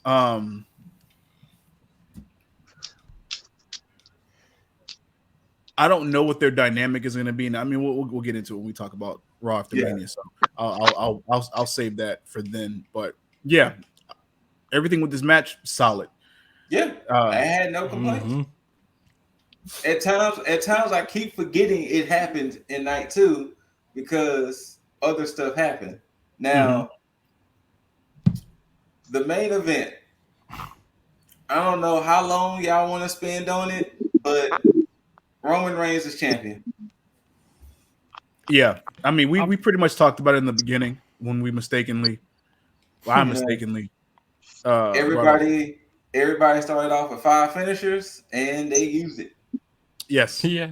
immediately. You know, I said in the group chat, I said they each have the 3 moves of doom. You know, with Roman having the Superman punch, having the spear. What else does he do? Superman punch. Oh yeah, spear. he has The guillotine choke. Or yeah, the guillotine choke. He does this. He likes to do the Samoan drop, you know, because he is Samoan. He likes. He's part That's Samoan. a staple for all Samoans, though. That's a staple for all Samoans. I really can't think of any other moves he does. He loves to do that. I don't see him do that drive-by kick anymore much. He used to. He hadn't been doing it really since he became, the tribal chief. That's true. And then of course with Brock, you got your German suplexes, F5s. Which is weird because Brock and Roman can actually have legit matches. So I don't understand why this wasn't a legit match. And of course, I feel like in every single match, like with at least Brock Lesnar, the barricade has to get broken. Yep. Every single match, it's up. It's like, what's the word I'm trying to look for? It's overdone at this point. Yeah, it really is. And I think that's why we didn't get Lashley doing it to Omos, because I think that probably would have been a spot they would have used for that match. Yes, but Roman's probably like, "Yo, no, we got to have this for our match, so nobody can go through anything. We're putting them through that. We're tearing down the stadium." And I think that's the thing with both Roman and Brock. They both like to utilize the barricade like that. Yeah.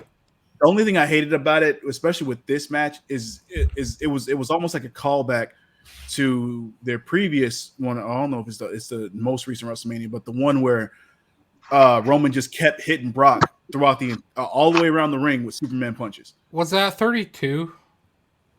I can't remember which one, but yeah, that was no. 32 was Triple H and Roman. Yeah, I think it was after that. I think it was maybe 30 because 33 was Roman and Taker. I think it was 31. Okay. And that's where Rollins cashed. That's where Rollins cashed in. Was it that one? Or maybe 34. Was it Brock and Roman at 34? See, this is why it's so sad, because they've wrestled each other so many times at a WrestleMania. I need to check that main event, Mania 34, because maybe it was 34 because I don't remember that Mania that much. Wasn't 34 when Seth Rollins and Brock went at it? No, that was 35. That's 35? Because that's when they opened up the show and then Rollins won. Yes. Really quick. I forgot all about that match, man. Yeah, because crazy. Rollins started off with finishers on 5. And he hit like 5 stomps in a row. I too forgot about Rollins and Brock. Yeah, I'm trying to figure out which Mania it is. Man, now I'm gonna be, because I remember the match at 31. That was a great match. Them bucking themselves out of that corner. Was it 34? No, it was 31. No, they had a match at. No, it was at 34. Yes, it was 34. Yep. Oh, 34. Mm-hmm. Yeah, see. Again, I'm at the point where I'm hoping that they are done with Brock and Roman. Agreed. For the immediate future and so on, because I think they've milked this cow dry. Yeah. And at least with Roman at this point, he's good. He at this point now he's at the tail end. Unless they do something just miraculous with his title reign right now, it's going to end stale, because the only other way you can go is Dwayne. That's what they're already. Do you think he holds his title until Mania? Do you think he does that? I mean, I think at this rate, why? Why not? Why not? If it's Dwayne, yeah, because I mean, Dwayne's not coming back for any other show other than WrestleMania. Yeah, let's start building up like for maybe at SummerSlam. You don't think the prodigal son? No, is why? gonna I don't get know the why. belt? Actually, I don't know why they would start build up at SummerSlam, because SummerSlam's gonna be in Nashville, Tennessee, of all places. I It's gonna think be the prodigal son gonna get them belts. Hold on, you make a very valid point, Scoot. Yeah. You know what? Ooh. Fuck it. Let's matter of fact, let's go ahead and roll that into Raw after Mania, because Cody came out, and I'm glad you said this, Scoot, because this may be their audible that they're calling. Because oh yeah, Cody. if you think about the promo that Cody gave, and the key points in that promo, saying that he grew up with, knowing that, Hulk Hogan held this belt this time, this person held this belt this time, and his dad held the belt, or not held the belt, but his dad should have held the belt, but on a technicality, he did not. Yep. So if you have Cody, who's coming back to win a title, and if you can't get The Rock, you take the biggest person in the company at this point right now, who has all big gold and has been wrecking the entire company, just being on top, hasn't lost a match since what, since the end of 2019. And the biggest payoff is having the prodigal son do the job for his father, and actually bringing justice and fulfilling a quote unquote self prophecy. That could be the way to go, and I would even not though be he mad. can't physically give the title to his dad, he fulfilled his prophecy here. Mm-hmm. I feel like it's gonna be like end up like in a multi-man match. Maybe this is what they do. Like maybe they have it because with Seth Rollins coming out, maybe they do like a triple threat. That would be criminal. And then, well, if they want to keep Roman from not getting pinned. Well, that's the thing, because if Cody takes it from Roman, Cody has to pin Roman. Yeah, because it has to be Roman getting pinned. This is why it has to be a one-on-one, because you have to build that up to where Cody is like, because it has to be about Cody. It's do you think they wait to do it like at this next show, or do you think they wait to do it like at SummerSlam? I think they're gonna do it at SummerSlam. Yeah. You think they're gonna wait that long? SummerSlam. I think SummerSlam is when they do it. It's gonna be one of the big four for sure. Yeah. Now, and this is WWE we're talking about, if they can make the story make sense up till Mania next year, then it should be then, because I think it would make more sense for Cody to earn his way up to that point. But if they can't, and I don't trust WWE at this point, no, then it should be summertime, maybe a little bit after summertime, depending on what happens. But it also depends on what the fuck they plan on doing with these two belts. Mm-hmm. Are they gonna make a new belt, or like I have no idea. To be honest, I don't want them carrying both these two towels around. I want them to make a nice brand new belt that doesn't look. Well, I mean, you can always do like Sammy Guevara and Ty Conti. It make a bit of an ornament, but anyway, no, but seriously, so they kept the two belts like after Mania. Yes. Mm-hmm. Which I think they're gonna. I guess SmackDown may be because I know Roman said stay tuned for SmackDown. Yes. So maybe they do something there. Maybe they're waiting on the belt to be made. They have to. I wouldn't be surprised if they keep it as both belts.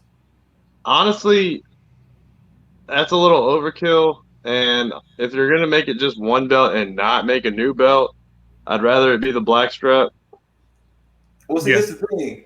We're looking at it as overkill, but did we think it was overkill when Kenny Omega had all those belts? That was from different promotions, though. Yeah. But it was still two TNA titles. They're not gonna make it. Well, and this is just me spitballing and predicting this shit. They're going to keep the black belt because again, you go back to Cody's promo. He kept talking about the title that all these guys won, which is the WWE Championship. So they're going to do away with the Universal and just keep the WWE title. Well, there was a rumor that they still wanted a champion on Raw and a champion on SmackDown. So I think it might come to a point to where Cody might just challenge for that belt or something. But I still like having 2 championships because it lets guys who don't usually get opportunities go for that title.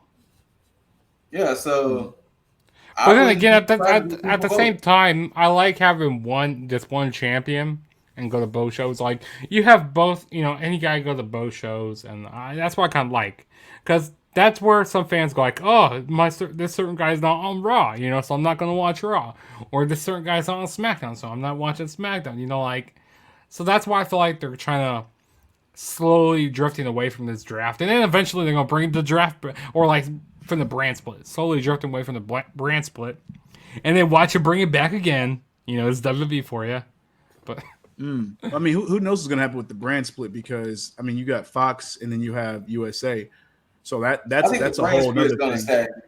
Yeah, I think that SummerSlam thing may come to fruition, because if Cody is to win that belt and Roman keep the Universal, that may be Roman's first loss in a long time. Mm-hmm. It's just for that belt solely, because Cody with Cody wanting that belt specifically, he won't have to challenge Roman for both belts. He can just say, no, I would just want that belt. Mm-hmm. So that could be their way out. So that actually might work for the better, instead of waiting trying to pull the trigger off WrestleMania. You can still have the brand split, have 2 champs, and not have to worry about Roman defending both belts as one. So yeah, that makes the most sense. Yeah,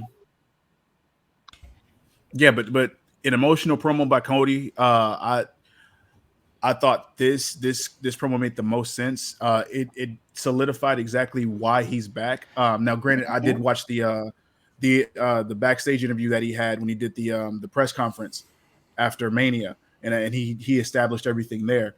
But this was fantastic, and I think now it makes more sense why he's there, and I think he belongs. It just fits now.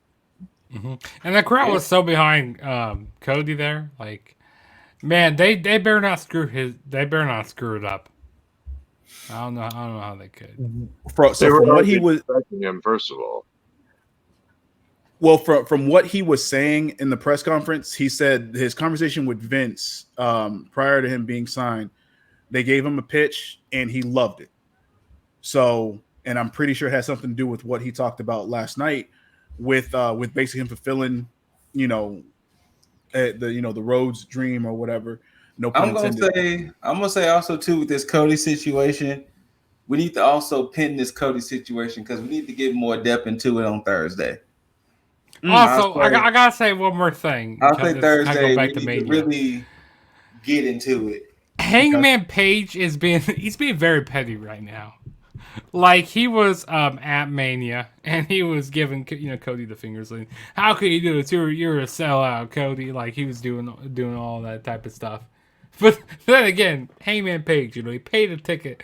He paid for a ticket to go watch the other company. I mean, that could have just been to draw heat. Yeah. I think they're still friends. It's just look, at the end of the day, all these professional wrestlers, for the most part, at least a good 80% is that big camaraderie.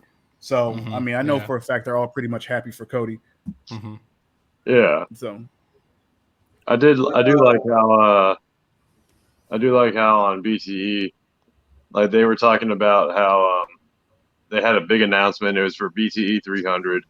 They're like, oh my god, this is amazing, guys. This is something that we've been needing to address for a little bit. We hadn't really talked about it, and it's like Matt's going like, I got my Air Dior's. I got a new pair because they got sold. Yeah, and he's like, yeah, man. And Nick is like just hyping that up, going like, yeah, that was a really tough moment for you. Like, I'm happy that you were able to get a new pair, this and that. And then Cutler was just like, wait, guys, like, you're not gonna talk about Cody? And they're like, what's up with Cody? That's funny. Yeah, but no, I mean, overall, Cody did what was probably best for him and his family, his new family. Yeah, I mean, as long as he gets pushed to high heaven, as long as like the stories make sense, as long as he doesn't end up getting part of budget cuts within the next couple of years, then he made the right move. Then I'm happy for him. But I'm not gonna like hold it past WWE to WWE. Oh yeah. Mm-hmm. And shout out to Rollins for that nice little moment, because if you watch the handshake, he did mouth welcome home. Yeah. So you caught that. Yeah. So yeah, good on that. Everybody, did y'all get to see Ezekiel debut? Man, if you don't get out of here with that bullshit, I don't even want to talk about that. Like that was terrible. How do you take somebody who had character and then strip them of said character? What are y'all talking about? That's his little brother. That's not the same guy. Stop it.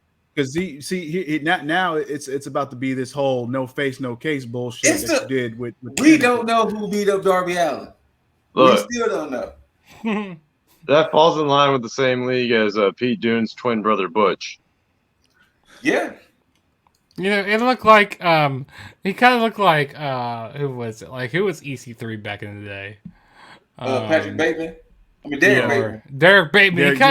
He kind of was look like Derek Bateman a little bit there. This was no, man. This is fucking weird. They're saying that this is not it.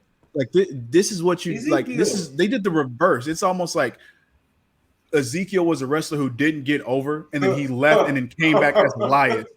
It's like, how do you go back in time? Like this is like Performance Center Elias right here.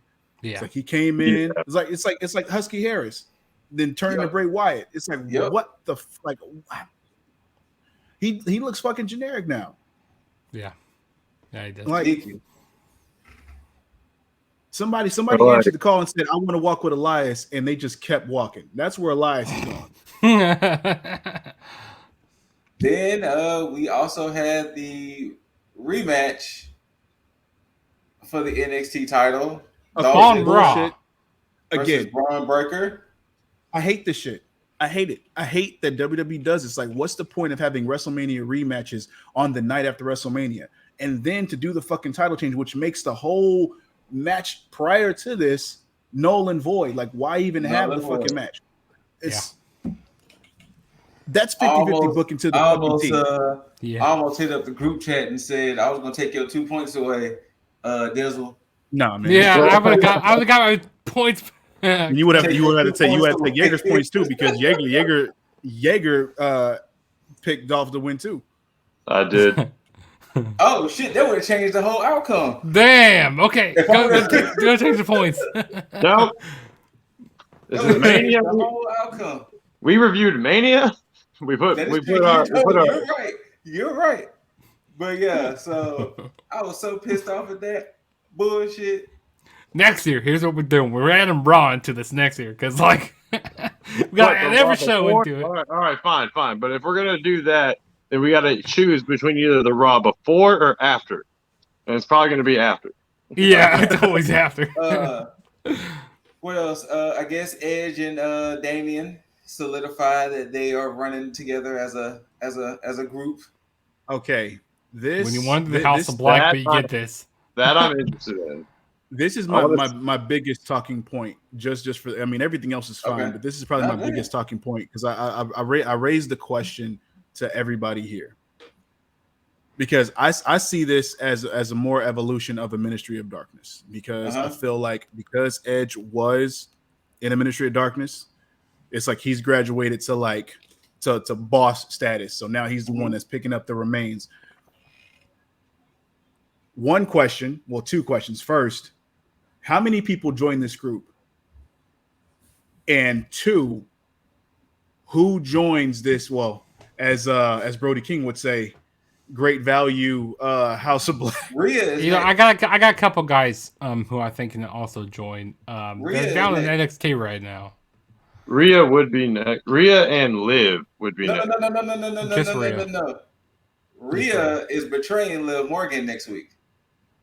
Oh yeah. Yeah. They set it up for that to happen. Oh yeah. It's done deal. But Liv is such an obedient sub. Oh, Well, I got Liv- a couple Go guys from ahead, Joe. NXT that can be a part of this, maybe. That guy Harlan and Gacy. yeah, Gacy. That would be interesting to see. Oh, maybe Harlan, because Harlan he's a very interesting guy. But Rhea is next, and I can see it being them three for a little bit, because then if Another Rhea's NXT guy that next, would be interesting would be Zion Quinn from NXT.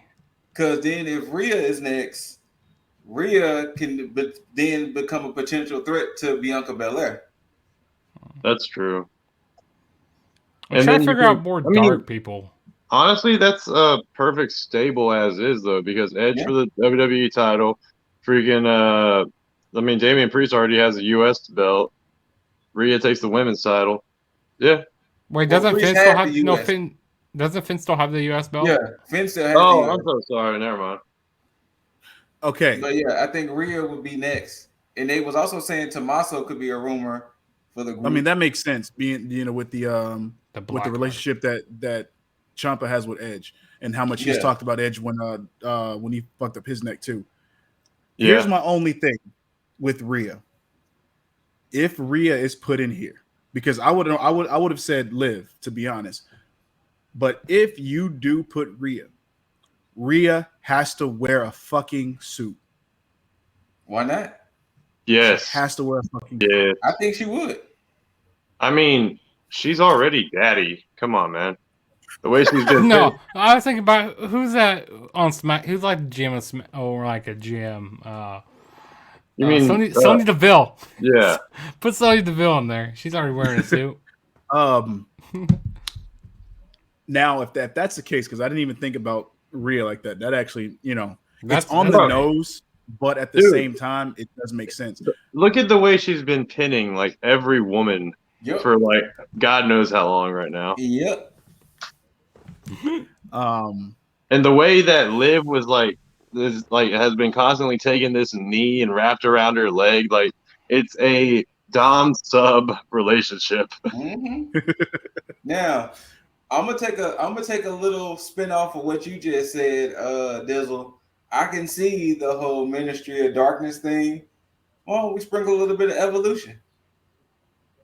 Because it'll be Edge be in the spot of Triple H, but instead of a Ric Flair, he'll be bringing up 3 more people who we can elevate. Okay. I like So this. Damian Priest being one of them, right? Like I said, most likely I can see Rhea. And then we need another guy in there. So whoever will be the other guy. That's a hard question. Who do you have? Tommaso's a good one. But I want more of a younger guy though.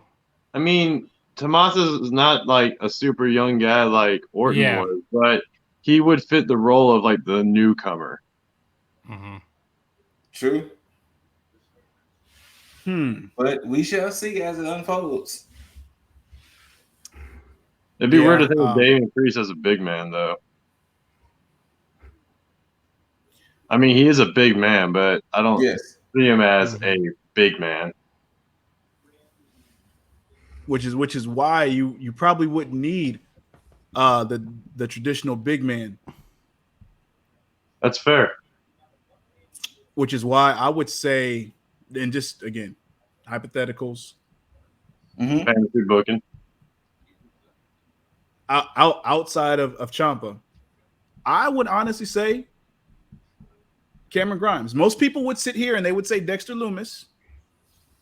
Ooh, Dexter Lumis. Okay, that's a good one there. I hadn't even thought about it. But then you'd have to also bring in Indy, wouldn't you? No, you can split that up. That shit immediately. No. Damn, y'all immediately. Yes. Y'all don't fuck with love? Like, but it makes sense. So if you forego the Cameron Grimes thing and you put Dexter Lumis Silent Killer with Ciampa's Psycho Killer, there's your tag team right there. Yeah. And now you got a complete stable. I like that. So what? I mean, that was the highlights of Raw after Mania. Like, other stuff is other stuff. the Bloodline did come out. Bianca had her promo, which the Bianca had her fans moment. seem kind of iffy. Now I don't know if it's because her promo went on a little long because it did seem kind of dry at certain points. Yeah. But that's one of the reasons why I said what I said, because it doesn't feel like it was like, because even when the people tried to start a "You Deserve It" chant, like it was cool, but it wasn't like, Yeah, it wasn't like how it was last year. Correct. Mm-hmm. And that's why I think it was a disservice done to her. But like, it has nothing to do with her. This is purely on WWE for not capitalizing on the build. Yeah. So hopefully they like make this title, because one thing I don't like the WWE does is they'll see something and they'll just completely abolish it when they see it's not working rather than give it time. They need to allow Bianca to build up her stock, just like they did with Becky when she downgraded her stock with this whole big time Bex thing. Do the opposite with Bianca. Let her ride this out, have her some good ass fucking matches, and then carry her on into, whenever the next challenger comes up, potentially Rhea, if this is what's going to happen. But yeah, I mean, this Mania was cool, but I mean, the Raw after Mania was cool, but I mean, I was in it for really the Cody thing, and then and Edge and Damian Priest. It went Everything like else, this. It kind of went like this, and it kind of dipped a little bit, but it was mainly doing that. Yeah. Correct. So yeah. Like it started out hot, then like you said, like it went down and then dipped for the most part. What we alluded to earlier, MVP betrayed Bobby Lashley and aligned himself with Omos. Yeah, so that was lackluster. It kind of was. Yeah. I mean, I was kind of expecting that to happen at Mania. Yeah. But if you want to do it at Raw, sure. They had to save something for the Raw after Mania, because even then, I mean, what are you really? We had another NXT title match. Stupid. Yeah, I don't understand that one. Ridiculous, man. But I mean, it was what it was, man. Yeah. It was. And speaking of NXT title matches, Gunther challenged Braun Breaker for the NXT title tonight. When I was reviewing when I was reviewing NXT Stand Deliver, I said, that's probably who's going to be challenging next for the NXT title. Well, it happened tonight. And since he just won that title back, he's gonna conquer. Yeah, he's gonna conquer Gunther. Well, he's going to be Gunther. He ain't gonna be Walter though. Yeah. Well, Braun Breaker kept the title. He beat Gunther. So. Oh wait, that happened. What? That happened tonight. I just told you it happened tonight. I thought the rematch was declared tonight. Gunther challenged Braun Breaker tonight. Why? For the NXT title. Wait, and where was the show? Was this show back in Orlando? Yes. Okay, because I thought maybe they did like a taping or something. No. It's back in Orlando. Okay. That's what I'm saying. Gunther challenged Braun Breaker tonight. That could have been a pay-per-view or a special event. Well, speaking of Gunther, okay, I think that this kind of going back to the match with LA Knight. I don't think that match was like as good as matches we've seen in the past, like with Ilya Dragunov or like Tommaso Ciampa or like no. Oh no. Remember, I think this is not Roger Walter. Trump was his better match. Was his last good match. What happened? You have a point there, Jaeger. This is not Walter anymore. That's what I said. I said he beats Gunther. He doesn't beat Walter. Yeah. But what happened was also too, Imperium looks like it's breaking up too, because Eichner and Bartel had a match against the Creed brothers, and Eichner walked out on Bartel. Really? Yeah. And then Bartel was back there, talking with Gunther, like, what's up with your boy? This, that, and the third. And they had a match. Like I said, Braun Breaker and Gunther had a match. And it looked like Gunther was going to win. But, he hit all the moves. He hit the splash. He hit the power bomb. All of that. But Braun Breaker won and kept his belt. How in the fuck? WWE's done it, because there's no way I would have thought that you could downgrade the fucking general. 3/3 chance of winning. How do you downgrade the fucking ring journal? That's that. It's a fail safe. Like how the. But Breaker also has a new challenger as the show ended. So now he's Solo Sikoa. Again, Solo Sikoa is challenging the North American Championship. Yeah, and that's gonna be next week. Along with, since I told y'all Toxic Attraction got the belts back, Dakota Kai is fighting Mandy Rose for the women's championship next week. What? Well, I mean, yes, but what? Yeah. When did Dakota Kai earn a title shot? Well, Mandy Rose did screw over her and Raquel tonight. So but what? Yeah. Mandy Rhodes screws over her and Raquel on behalf of Toxic Attraction. And now from that we get Dakota Kai versus Man.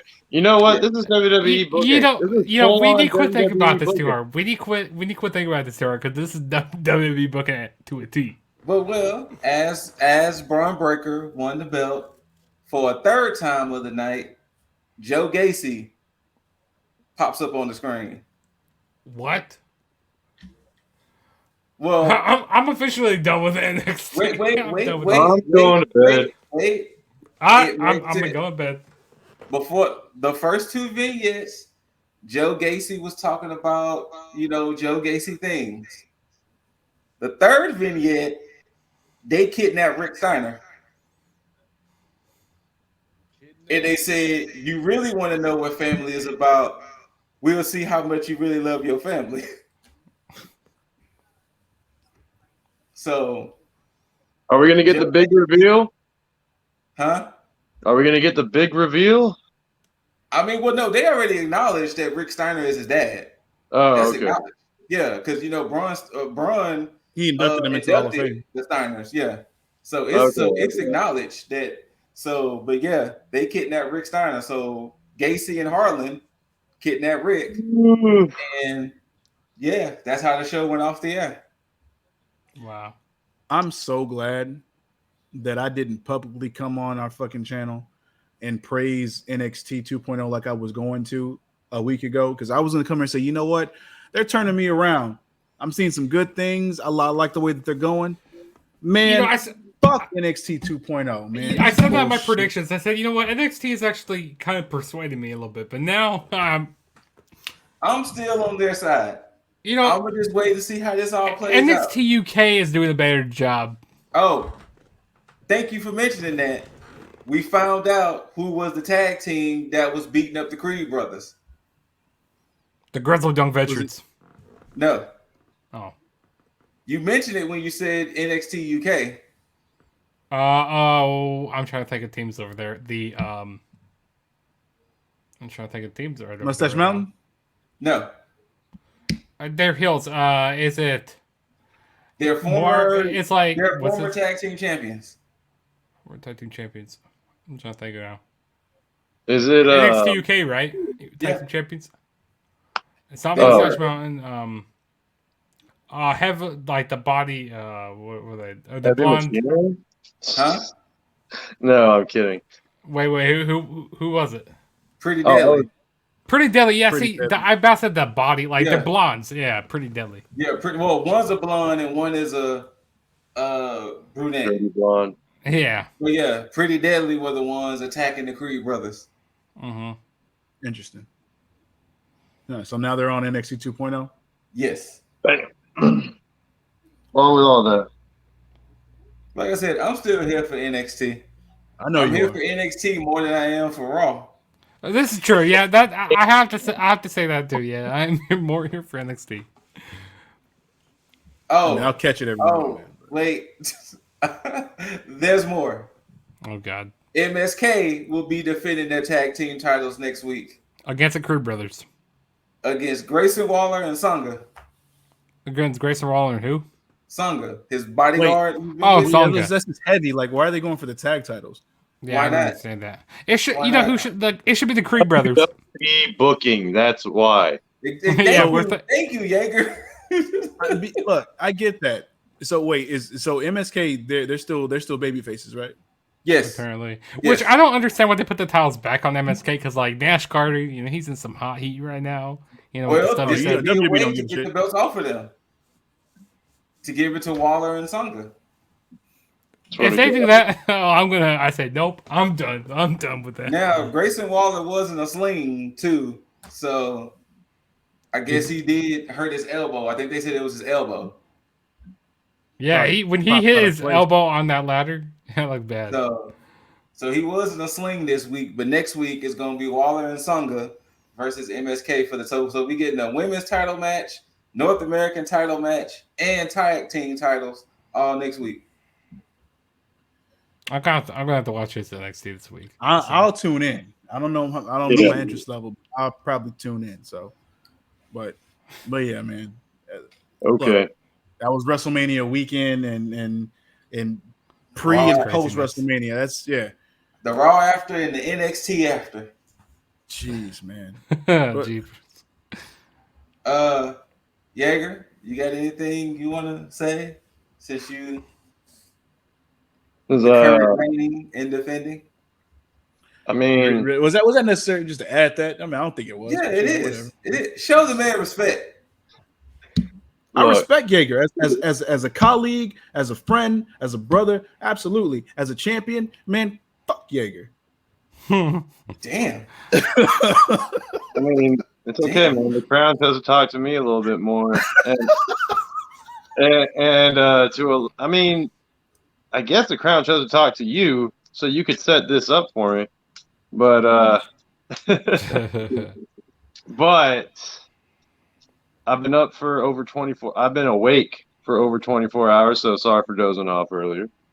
He's been partying too hard.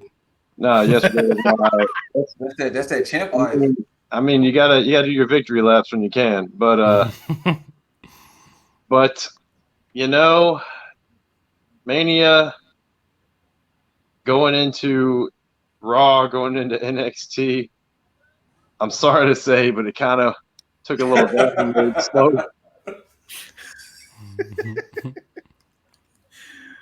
Look, Hey, but you're losing that title, WrestleMania Backlash. I mean, sure, I'll lose it at a pay-per-view I could not give two shits about. I'll get it right back when when we go back to AEW. What's funny is that's what happened last time. That's how he lost last time. He defended that one that he didn't give a shit about, and True, that's true. But that's not the caveat. You know, that's not the excuse. I mean, he lose. apparently, I just don't have to give a shit about the pay-per-views, and then I end up taking. You see what I'm saying, people? You know, it's always when you don't want the things that they come to you. You know. Wow, now you just disrespected the championship. So man, if it keeps the dollar store crown off your head and a replica ring off Scoot's finger, then I'm fine. The ring is. I told you the ring was no more anyway. When I had the title, the ring is no more. The ring is no more. Yeah, that was a one-time thing. All right, well, I had to kick it back off the scooter coil at least. So. Oh, I'm never going back there again. Never. And of course, you got to keep it out of that man's hands. But the forbidden door. Forbidden. The forbidden door. That's what I am. You are the Mickey James to our WWE right now. In our Rumble. In the Rumble. I mean, I guess we could start calling you the Cody Rhodes to our men's division. Oh. But my guy, it shall stay right here on my back. I'll figure out something to commemorate it as besides my throne right over there. But yeah, like I said, kind of a downward slope. We'll see how deep this WWE booking gets on next Tuesday, especially with NXT. Raw, it's here nor there, but if Cody's on it, I'll probably take a peek at it. Yeah, overall, like solid wrestling, but WWE gonna WWE. This is very true. Unfortunately, but it is what it is. Mr. Uncrowned champ. Yeah. My overall thoughts, I've been. Hey, you see that Dizzle? You see that Dizzle? See what I did there? I saw you starting up. But anyways, Mr. JSB. Yeah, I mean it was a solid weekend in wrestling. I feel like AEW they should have did a show this weekend because man, if they would have did a show during Mania weekend, that would have been crazy. That would have been great to see that down there in Dallas, Texas. Mm-hmm. But yeah, to be honest, I'm kind of happy it's over because, like I said, there was so much stuff going on. But if you guys haven't checked out, go check out the best show of the weekend, which was ROH Supercard of Honor. Go check that out if you haven't already. Which I don't know why you haven't checked it out because that was, like I said, best show of the weekend. One of the best tag matches I have ever Yes, seen. and the reactions in that match were crazy. But like you said, Jaeger and Scoot and Dizzle, I definitely, WWE's go. If I can speak right now, WWE is gonna WWE it. That's like a tongue twister right there. I mean, Yeah.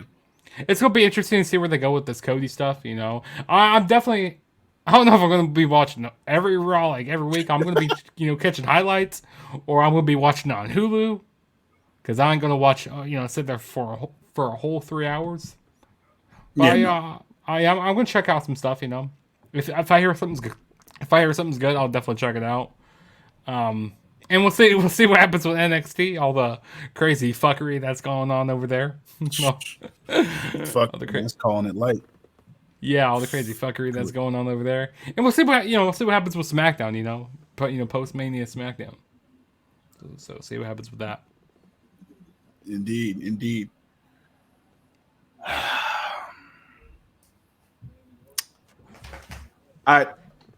You know what? No, I got nothing to say. I got nothing to say. I'm not gonna say shit. Here's the reason why. I was expecting to win, and I was getting something particularly made for this occasion, and it got fucked up because prophecy was in order. I was on a roll. So now y'all gotta wait until I actually win to see what the fuck is up.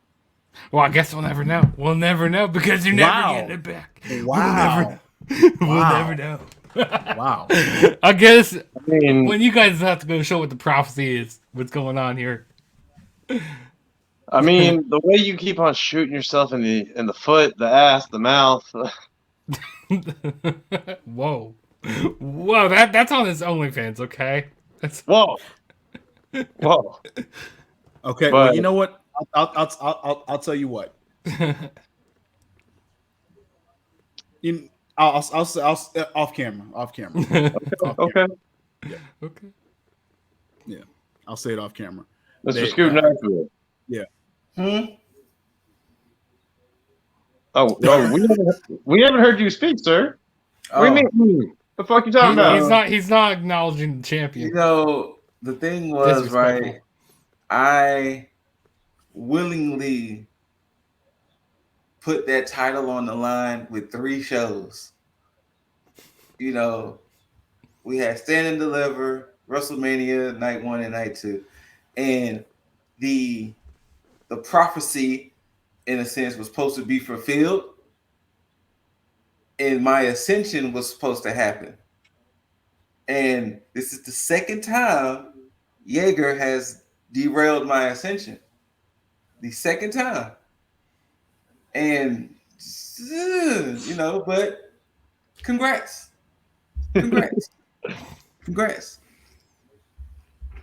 Just, it won't happen again.